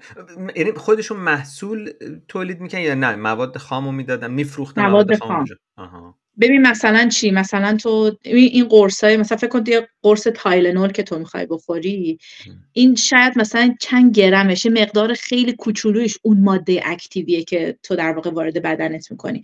بعد خب نمیشه که مثلا یه قرص انقدی بدن طرف بخوره گم میشه، یا میدونی مثلا اصلا شاید نتونه درست بخوردش. اینا میان با یه فیلری پر میکنن که این مثلا میشه سایز انقدی، مثلا دیگه قرص‌های اصلی هستش که می‌خوای مقدار زیادی خیلی بزرگه دیگه، چیه نیازی از اونقدر بزرگ باشه؟ حتی شاید من اشتباه استفاده کردم، ولی به هر حال شاید اون بعد با فرمولاتورش حرف بزنیم. ولی خلاصه مثلا اون فیلرها رو یه شرکتایی مثلا شرکتی که من توش کار می‌کردم میومد میفروخت مثلا به اپوتکس، یکی از شرکتایی که مثلا برای شاپرز مثلا مواد دارویی تولید میکنه، یا حتی خود ماده اکتیو رو. این شرکت ها با یک در واقع ثرد پارتی کار میکنن و از اونا خرید میکنن و این ثرد پارتی میرفت مثلا از اروپا، نمیدونم چین، هند، از جای مختلف این مواد رو میگرفت میآورد و دونه دونه میرفت به این شرکت های دارویی سعی میکرد بفروشه. به عنوان مدیر فروش فکر میکنی فرضیه رئیس درست بود یا نه؟ خوشت میومد یا نه؟ چه شکلی بود اون موقع؟ آره ببین خیلی خوب بود، ولی خب واقعا الان که فکر کنم چه مدیر فروش بدی بودم اون چطور؟ اول کاری. ببین همش هم این نیستش که تو مثلا رابطه خوب داشته باشی، که این یه بخششه دیگه. یه بخشش هم، یه قسمتی از بیزینس هم اینه که تو باید یه حساب کتابی داشته باشی، یه پلنی واسه خودت بریزی، میدونی اینا هم به مرور خب من تو کار یاد گرفتم دیگه. ولی خب اون اول کاری مثلا من اینطوری بودم که نمیتونه خیلی انگار متمرکز نبودم، مثلا میرفتم با اون متخصصه مثلا اون ریسرچر صحبت کنم، بعد یهو دوتایی شروع میکردیم مثلا راجع به امکانات مثلا فرمولاسیون های جدید صحبت که مثلا بحث میرفت یه جای دیگه. بعدها یاد گرفتم که خب مثلا اینطوری نه، تو نمیدی که یک زمان خوبی فانی رو داشته باشی با طرف، مثلا بشینیم با هم دیگه در مورد مثلا مرزهای علم و دانش تخیل کنی، تو داری میری مثلا فلان مولکولو در مثلا کیلویی انقدر به طرف بفروشی. و من اونجا یاد گرفتم که یه خورده یعنی بتونم مثلا مکالماتم رو با آدما خیلی هدفمندتر ببرم جلو. اون موقع اولا چند سال برای این شرکت این دومی کار کردی؟ اینجا حدود 1 سال کار کردم براشون. خب 6 ماه برای اون یکی، 1 سال برای این یکی. ببینم کلا من یکم تو رزومتم دیدم چند تا تجربه این شکلی داری که نسبتا کوتاه مدتن. 1 سال، یکم بیشتر از 1 سال، یکم کمتر از 1 سال. نظرت چیه وقتی که برمیگردی؟ فکر میکنی که کار درستی بود یا نبود؟ نمیدونم همش تحت کنترل خودت بود، یعنی کلا ذهنت اینطوری کار میکنه که تا یه حدی من اونجا کار میکنم بعد میخوام برم قسمت جدید، یا چه اتفاقی میفته که این تغییرات رو دادی؟ ببین به نظر من در دنیای امروز مدل اینکه طولانی تو یک محیطی بمونی خیلی جواب نمیده. اگر بخوای که توی اون هایرارکی بدی سریعتر بالا، با موندن در یک سیستم به صورت آن اوریج میگم دیگه، شاید یه جایی هم جواب بده، ولی خیلی سریع درآمد و موقعیتت پیشرفت نمیکنه. در نتیجه حتی چند وقت پیش از یکی داشتم میشنیدم که توی مثلا آمازون، تو شرکت آمازون اصلا یه قانون نانوشته است که آدم‌هایی رو که زیاد میمونن توی محیطی و خیلی راحت میشن و خیلی علاقه دارن که حالا یا جاشون عوض کنن یا مثلا اگه یه لیست لیافی باشه احتمالاً مثلا اونا میرن توی لیست. حالا واقعیتش رو نمیدونن، یعنی من خودم نرفتم شخصا چک کنم، ولی یکی از دوستانم داشت این حرفو بهم میزد. به خاطر همین من خودم شخصا فکر میکنم که واقعا زیاد موندن تو یک کمپانی یه خود سرعت پیشرفتت رو ممکنه کم بکنه. خوبیای خودش هم داره ها، اصلا منکرش نیستم، ولی در دنیای امروز احتمالاً این برای من حداقل گزینه بهتری بوده.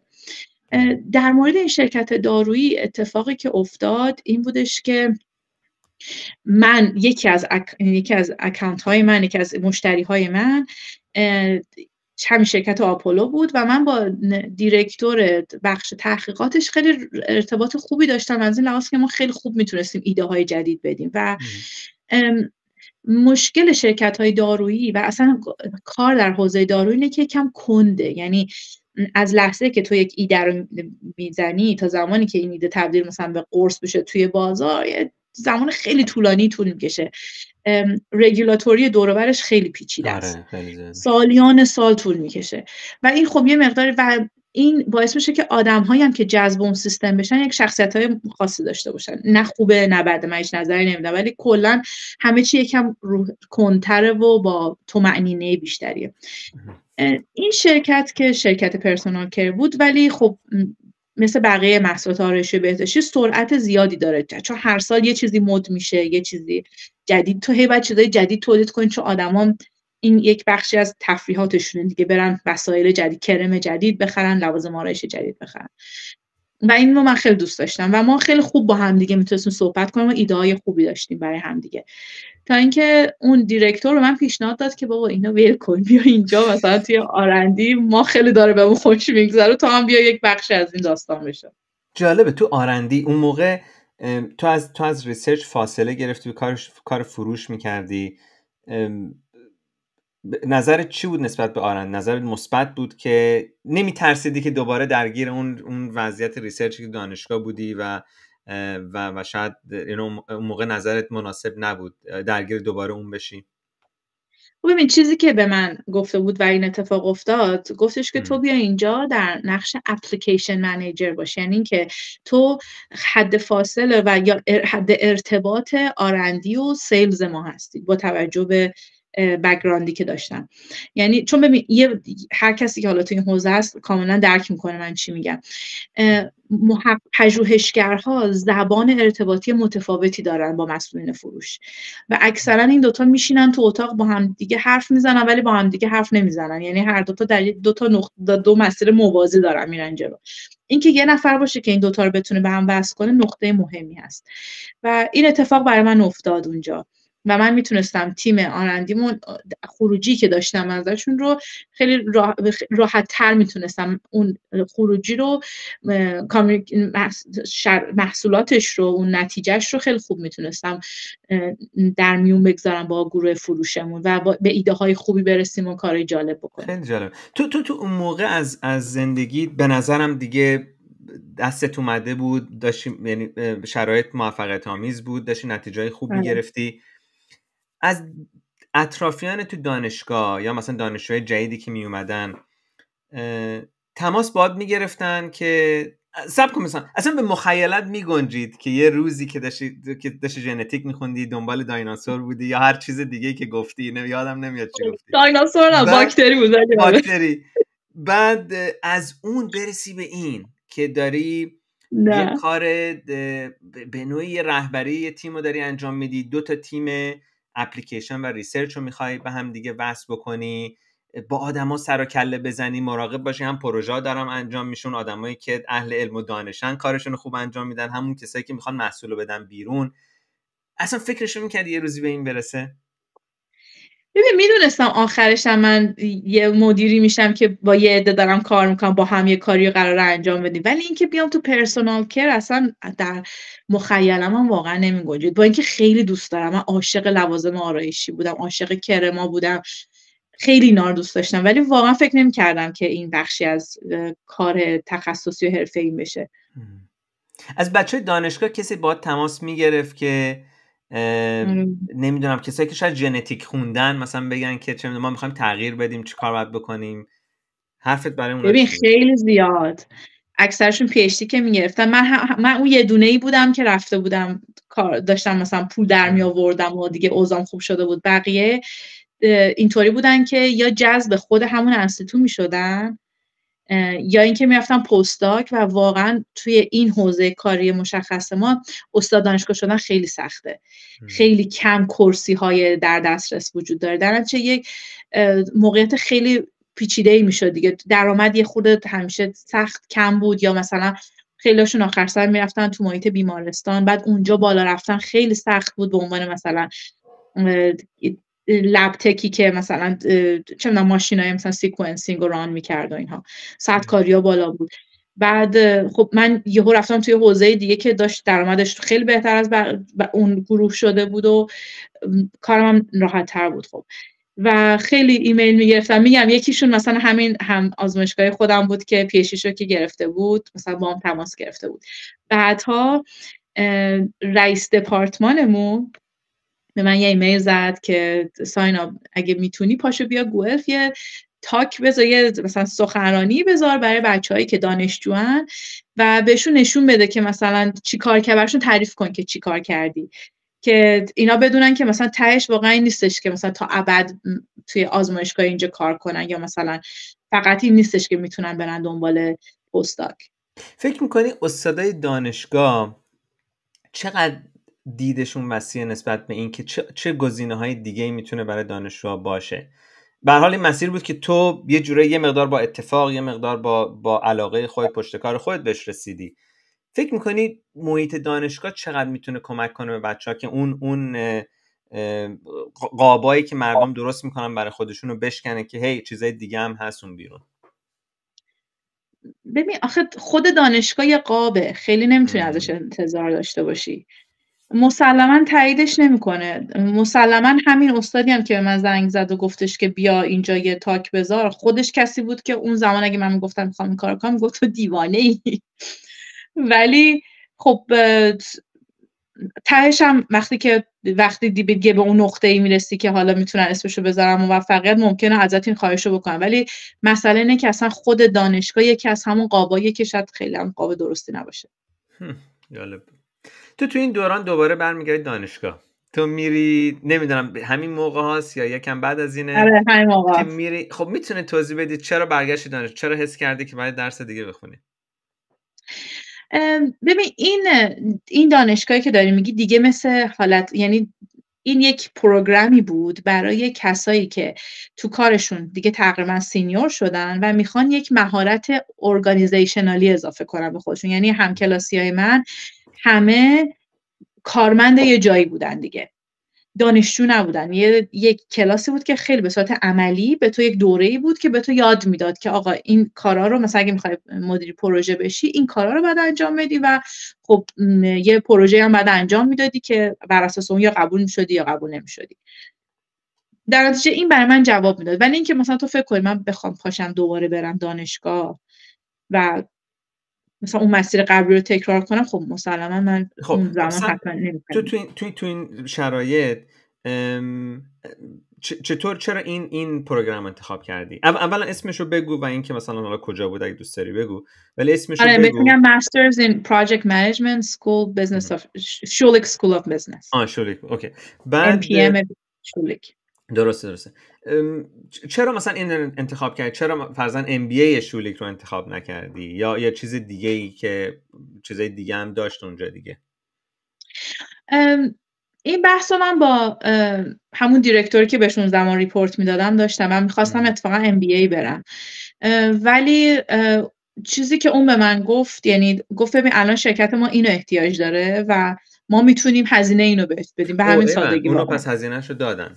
خب این آره. خیلی خوبه. و آره خیلی شانس آوردن و اینطوری شد که و واقعیتش هم اینه که خب امروز که دارم بهش نگاه میکنم اون مسیر خیلی مسیر خوبی بود برام، خیلی سریعتر تونستم به نتیجه برسم باش. خیلی متمرکزتر بود روی دقیقاً اون چیزی که میخواستی. و ببینم مدیریت پروژه رو وقتی که داشتی حالا یه مقدار شاید تئوری به اضافه عملی توی اون پروگرام میخوندی، علاقت دیگه چجوری شده بود به این؟ آیا عاشقش شده بودی یا نه صرفا یه چیزی بود که صرفا علاقه داشتی و داشت زندگی هم داشت خوب میچرخید و موفق بودی توش؟ حست نسبت به این چی بود؟ ببین من این کار رو انجام میدادم تو اون شغلم و در واقع وقتی رفتم توی این پروگرام انگار که همه چیزو برام واضح کرد. انگار که مثلا عینک نداشتم یا شماره عینکم خراب بود، داشتم کارا رو با یه خط بدی و داشتم یه چیزایی مینوشتم، ولی انگار عینک رو زد و گفت ببین مثلا بین این خطا بنویس، مثلا تهش نقطه بذار. قشنگ یه خیلی سیستماتیک بهم کمک کرد، ابزار خوبی رو داد دستم.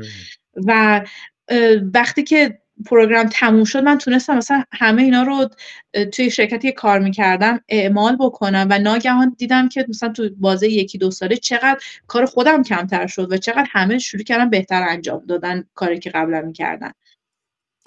تو اون موقع داشتی، من یادمه تو لینکدین هم خیلی فعال بودی، داشتی مقاله مینوشتی مقایسه واترفال پراجکت منیجمنت با اجایل پراجکت منیجمنت و یه مدت خیلی فعال بودی. نمیدونم چی شد، اتفاقا خیلی بچه دار شدم. چه داشت. اوکی بذار در مورد همین صحبت کنیم. اتفاقا پس مثل اینکه همین موقع بوده که تصمیم گرفتید که خب بچه دار بشید و اینا. فکر میکنی این تصمیم با موفقیتی که داشتی توی شغلت کسب میکردی تناقضی داشت نداشت؟ اون موقع درگیری فکریتون چی بود که چه زمانی مناسبه برای همچین تغییری؟ ببین من همیشه تکلیفم در این مورد با خودم مشخص بود. من میدونستم که 2 بچه میخوام در زندگیم، اینو میدونستم. زمانش رو خب هر دفعه هر از چندگاهی میمادم یه بررسی میکردم زندگیم و من میگفتم خب مثلا با توجه به اون بازه‌ای که من توان بچه دار شدن رو دارم و موقعیتایی که الان دارم، مثلا خب الان هنوز میتونم یکم صبر کنم. در یه نقطه‌ای میدونستم که خب دیگه یه خود ریسکیه اگه بخوام این کار رو انجام بدم و یه خود بیشتر صبر بکنم. و اون روزی که من تصمیم گرفتم بچه داشتم میدونستم که خب کریر من دیگه به اون سرعت سربالایی نخواهد رفت، به اون پیکه که مثلا مد نظرمه احتمالاً با یه سرعت کمتری ممکنه برسم، ولی میدونستم دارم چه بهایی رو پرداخت میکنم. این چیزی بود که ببین آدما به نظر من در زندگیشون همه دنبال یک معنا میگردن. من میدونستم که برای من معنای زندگیم احتمالاً در پرورش بچه تعریف میشه. خیلی های معنا رو تو کارشون پیدا میکنن. یک معلم خوب واقعا زندگیش خیلی پرمعناست، یا یک کسی که تو کارش خیلی خوبه. مثلا من یه منتور و یک رئیس خیلی خوب داشتم توی استیلادر که اون زمان که قضیه مثلا مال قبل از کوویده، که این آدم واقعا معناش در کارش بود و چقدر به من و امثال من تو اون شرکت کمک کرد و حتی بعدش، یعنی تو حالا کارش یک بخش بود ولی توی زندگی هم چقدر من و خیلی دیگه کمک کرد. اونم تو زندگیش یک معنا داره که از بستر کارش براش اتفاق افتاده.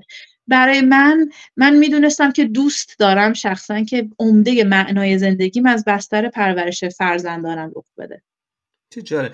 این فکر رو همیشه داشتی یا اینکه تو اون سن و سال که میخوای در واقع آماده بشی برای بچه دار شدن به ذهنت رسید؟ ببین تا یه سنی که میگفتم که خب چیز دیگه طبق پروتکلی که والدین گرامی بهمون گفتم، اول بعد درس بخونم، بعد درس‌ها رو خیلی خوب بخونم، بعد ازدواج کنم و بچه داشتم. تا یه مدتی که از رو پروتکل میرفتم جلو. از یه بخش دیگه فهمیدم که میتونم خودم تصمیم بگیرم و از اون بخش خب قسمت بچه کلا حذف شد، یعنی اصلا خیلی پلنی نداشتم. و بعد یواش یواش خیلی خوب بود، این خیلی حس رهایی بخش بود، یعنی در یک نقطه‌ای تمام اون پله ها رو برای خودم ریختم. مثلا گفتم من هیچ کدومشو نمیخوام ازدواج کنم، نه بچه دارشم. و بعد به مرور دوباره انگار علایقم رو پیدا کردم و دوباره این دفعه خودم رسیدم به اون نقطه‌ای که دلم میخواد. و اینجا بود که بدون اون نوانس‌ها و بدون اون نویزها در واقع تصمیم گرفتم که خب من میخوام در کنار همسرم بچه داشته باشم و میخوام معنام رو از پرورش فرزندانم پیدا کنم. چه جالب. اون موقع تو داشتی اون پروگرام رو خوندی و از کنار نتورکینگ تو اون پروگرام اتفاق افتاد تو کار استیلادر رو پیدا کردی؟ نه رفتم نبود. شرکت دارویی، اونجا پورتفولیو منیجر بودم. اوکی. بعد اون شرکت دارویی اون کارو چجوری پیدا کردی؟ اینی که پورتفولیو من بغل دستیم همین من اینو یادم بود. من فکر استیلادر بوده اون. اوکی پس یه جای دیگه بوده. آره بغل دستیم یه خانم خیلی نازنین بود که ما خیلی با هم دوست شدیم و واقعا اون کلاس و ما کلا اون فارغ التحصیلی اون دوره خیلی هنوزم با هم دوستیم و خیلی جالب بود، خیلی محیط باحالی بود. بغل دستی من ما خیلی با هم دوست شدیم و اون به نتیجه رسید که من خیلی گزینه خوبی ام برای این شرکت داری. خودش هم همونجا کار میکرد. منو معرفی کرد. اون تو آیتی بود. آره اون یه دیرکتوری بود تو آیتی و منم توی بخش دیگه ای و منو معرفی کرد برای پورتفولیو منیجمنت. بعد از 9 یا 10 تا مصاحبه انقدر رفته بودم که فکر کردم من کارمند اونجا. اینا به نتیجه مصاحبه می‌خواستم به چی برسن که نمی‌رسیدن تو سومی یا چهارمی. اینا می‌خواستن پی ام او بسازن، پراجکت منیجمنت آفیس بسازن و ساختن این یه اتفاقیه که کمتر کسی تجربهشو داره. یعنی همه اکثرا اومدن توی یه جایی که قبلا ساخته شده. خیلی سخته یه آدم یکی عده‌ای رو پیدا کنی که تجربه یا داشته باشن یا اگه نداشته باشن تو این استعداد و پتانسیل ببینی تو طرف. و خب خیلی به خاطر همین رفت و آمدا زیاد بود و ما رفتیم و اینا رو ساختیم. شرکت به یک سری مشکلات قانونی برخورد و قرار شد که ببندن شعبه کانادا شو. ولی چه تجربه خوبی بوده. پی ام او ساختن خیلی تجربه خوبیه. آره من واقعا اصلا یکی از درخشان‌ترین تجربیاتم بود. بعد قبل از اینکه بسته بشه یکی دیگه از آشنا من اون زمان چهر سوسایتی آف کازمتیک کمیست بودم. میشه چه ریاست کرسی سوسایتی آف کازمتیک. آره واقعا کرسی رو خوب اومدی. کرسی ریاست کرسی کی بوده واقعا یادم نمیاد. من یادم نمیاد. راهنمایی بود آره کورسی درس عربی. آره چیر سوسایتی اف کاسمتیک کمیست بودم و خیلی آدما رو میشناختم تو اون حوزه و یکی به من زنگ زد و یک کسی که خدا بیامرزتش الان فوت کرده ولی یکی بهم تماس گرفتش که یه شرکتیه و اونا دنبال دیرکتور میگردن دوباره همین داستان سیلز و آرندی که بتونه این دوتا اینا رو با هم دیگه سینک بکنه و اینا هیچ ساختار پراجکت منیجمنتی هم ندارن مثلا تو به عنوان دیرکتور بیا اینجا و اینا رو جمع کن که این استیلادر باشه. نه اینم دوباره یکی قبل از استیلادره.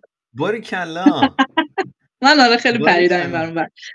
دیگه من خیلی یه سالی اونجا کار کردم و اون یک سال خیلی سفرهای بی اندازه‌ای داشتم. یعنی چون دوباره رفتی تو کار فروش تو این حالت دوباره رفتی تو کار فروش. آره دیگه در واقع مشکل نه مسافرت برای فروش نبود. ما دپارتمان سیلزمون توی نیویورک بود و دپارتمان آرندیمون توی کلگری بود و منم در تورنتو زندگی میکردم. در نتیجه من هر روز مثلا تو هواپیما دیگه یعنی محل اقامتم هواپیما بود و خیلی باید سفر میکردم. یعنی یه طوری بود که من و همسرم مثلا همسرم منو میآورد خونه بعد صبح من بیدار میشدم همسرم میبردم فرودگاه. خیلی دیگه مسافرت میرفتیم جدا جدا و اون دوره‌ای بود که من دیگه دیدم که ساعت بیولوژیکی من زنگ زده میگه خانم جون وقتتون دیگه داره به اتمام میرسه. اونجا بود که دیگه تصمیم گرفتم که بعدی حرکت جدی بکنم و رفتم دنبال یه کاری که یه خورده فشارش کمتر باشه، سفرهاش کمتر باشه و شانس این که من بتونم از خونه کار کنم بیشتر باشه. ببینم اون موقع اونجا بود که منم استیلادر. اوکی. سوالی که دارم اینه که تو فکرت این بوده من خب این تغییر رو میخوام تو زندگیم بدم، میخوام بچه دار بشیم، یه تغییر بزرگی هم هست و اینا، از اون ور تو کارت موفقی، چه کار کردی؟ چه استراتژی برای کارت ایجاد کردی که حتی الامکان خیلی لطمه‌ای به این مومنتومی که گرفته بودی، مومنتوم تکانه میشه ولی خب اینجا خیلی تکانه‌های آره، بعد این مومنتومی که داشتی رو از بین نبری، این انرژی که داشتی از بین نره. چه جوری تونستی دنبال چه کاری بودی، چه المانی تو کار باشه؟ وقتی با آدما حرف میزدی چطوری بهشون اینو میگفتی که از اون ور اونا نگرخن، مثلا بگن که خب این بابا قرار، مثلا میدونی اگه مثلا بگی که اوکی من نمیتونم خیلی کار بکنم، زمانم میخوام محدودش، میخوام بچه داری بکنم و اینا، ممکنه برای خیلیا این نکته منفی محسوب بشه. چه جوری با سیاست سعی می‌کردی که اینا رو با هم دیگه کنار هم دیگه بذاری؟ ببین خیلی دوست دارم بهت بگم که من یک آنالیزی انجام دادم و به یک نتیجه خوبی رسیدم، ولی واقعیتش اینه که خیلی کلکسیف‌تر از این حرفاست دیگه این تصمیمات. یعنی واقعا من اینو دوست دارم بدونم، اتفاقا خیلی دوست دارم به شنونده‌ها بگم و که خیلی از اوقات نیازی نیست که بشینی یک سال آنالیز کنی برای همچین تصمیمی و گاهی اوقات آدما مثلا میتونن از فکر و ذهنی که تو داری یا امثال تو استفاده کنن که یه جور دیگه موضوع رو ببینن، شاید زودتر به تصمیم برسن. خلاصه enlighten us. قربونت. ببین کاری که من میکنم البته میگم یه خورده اکستریمه، شاید مثلا آدما خیلی دوست نداشته باشن این کار بکنن و امروز هم احتمالاً خودم نمیکنم بعد از 2 تا بچه، ولی اون زمان که بچه نداشتم یکی از کارهایی که میکردم، خب ببین تو الان احتمالاً از مصاحبت با همدیگه تو منو میشناسی، من آدمیم که میتونم یهو خیلی برم تو بخش آنالیز و خیلی همه چیز منطقی ببینم، لیست و اینا، ولی در این حالم میدونم که باید تعادل رعایت بشه دیگه. زمانی که احساس میکنم که دیگه زیادی شیرجه زدم تو اون قسمت و داره این تعادل به هم میریزه، اون زمان همیشه یه کار کاملا خارج از اون باکس انجام میدادم. مثلا اون زمانی که دیگه خیلی درگیر اینا شده بودم و احساس میکنم دیگه دارم به تناقضات جدی میرسم، شروع کردم رفتن به دوره‌های اسکای دایوینگ که لیسانسشو بگیرم. آره لیسانسشو بگیرم و با همسرم. اسکای دایوینگ یعنی از هواپیما بپری پایین؟ آفرین، با مغز از هواپیما بیای پایین. این بودش که با همسرم اتفاقا کادوی روز تولد همسرم شد برام، یعنی چون میدونست خیلی دوست دارم. ببین اسکای دایوینگ اصلا یعنی منطق پشتش همینه دیگه، تو خیلی ارادی تصمیم میگیری که الان خندم میگیره. با هواپیما بری در ارتفاع چند هزار پایی و خیلی ارادی خودتو با مغز پرت کنی پایین، دقیقاً.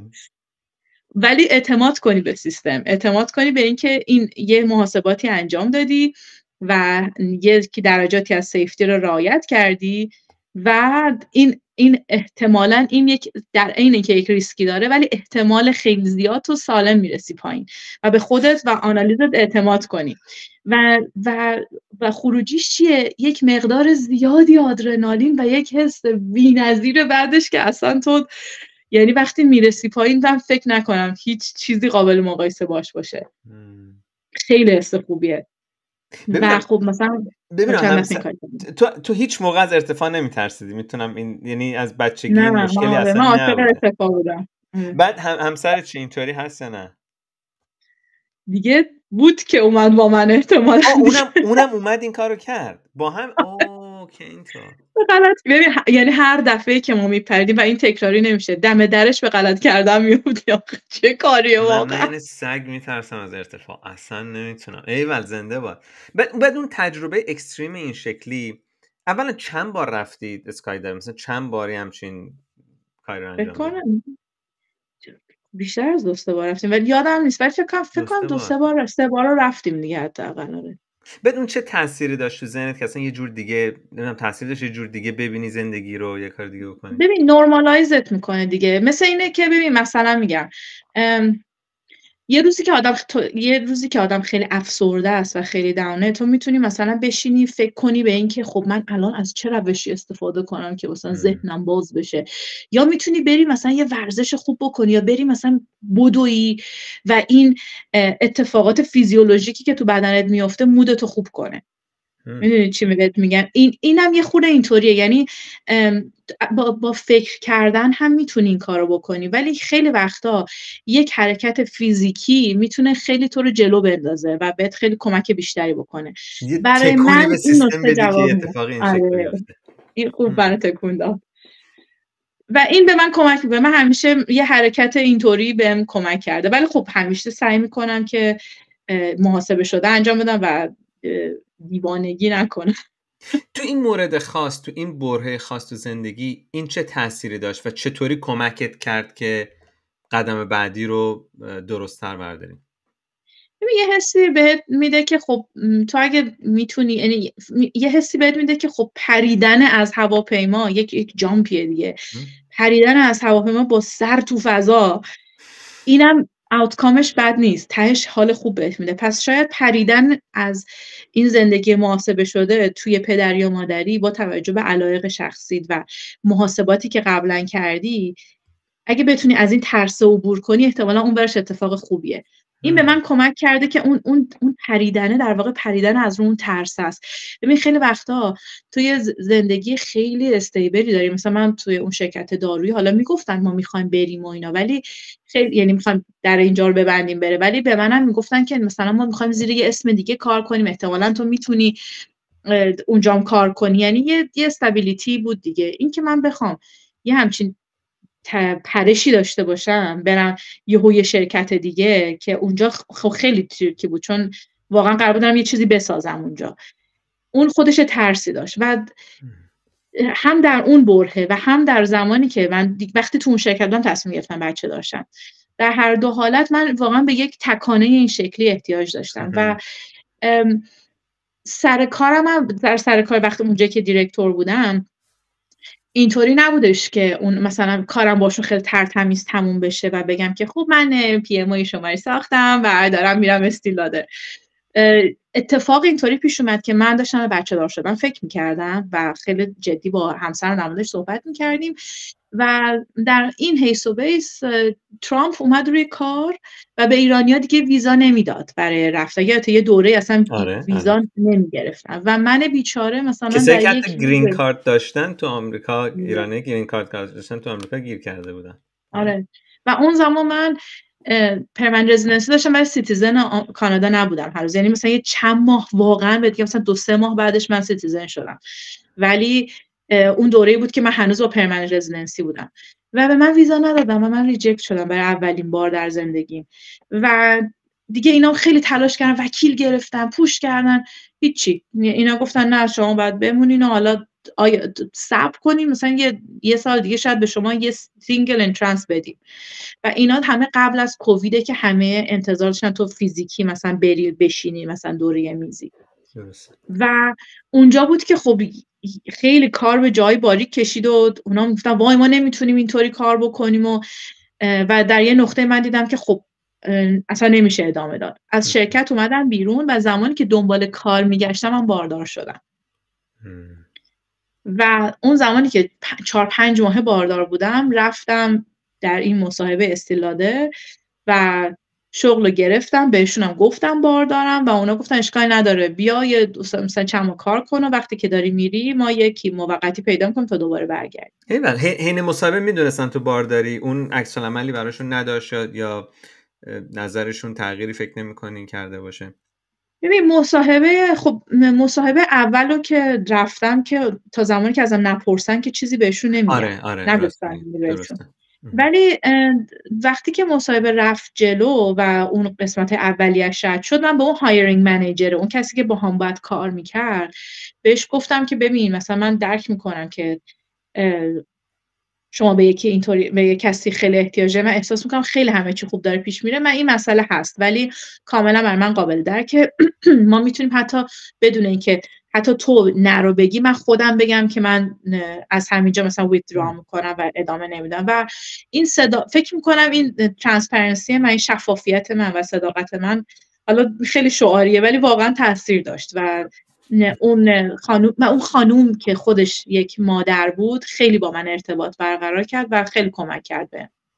تو دوران زندگی خیلی از اتفاقای خوبی که برات افتاده، چیزی که من دارم حس میکنم ناشی از صداقت و ارتباط خیلی خوب و محکمیه که با آدما میسازی و من فکر کنم حتما خب با اون آدما هم از اون آدما هم انرژی مثبتی گرفتی که خب از اون ورم داره انرژی مثبتی میدی.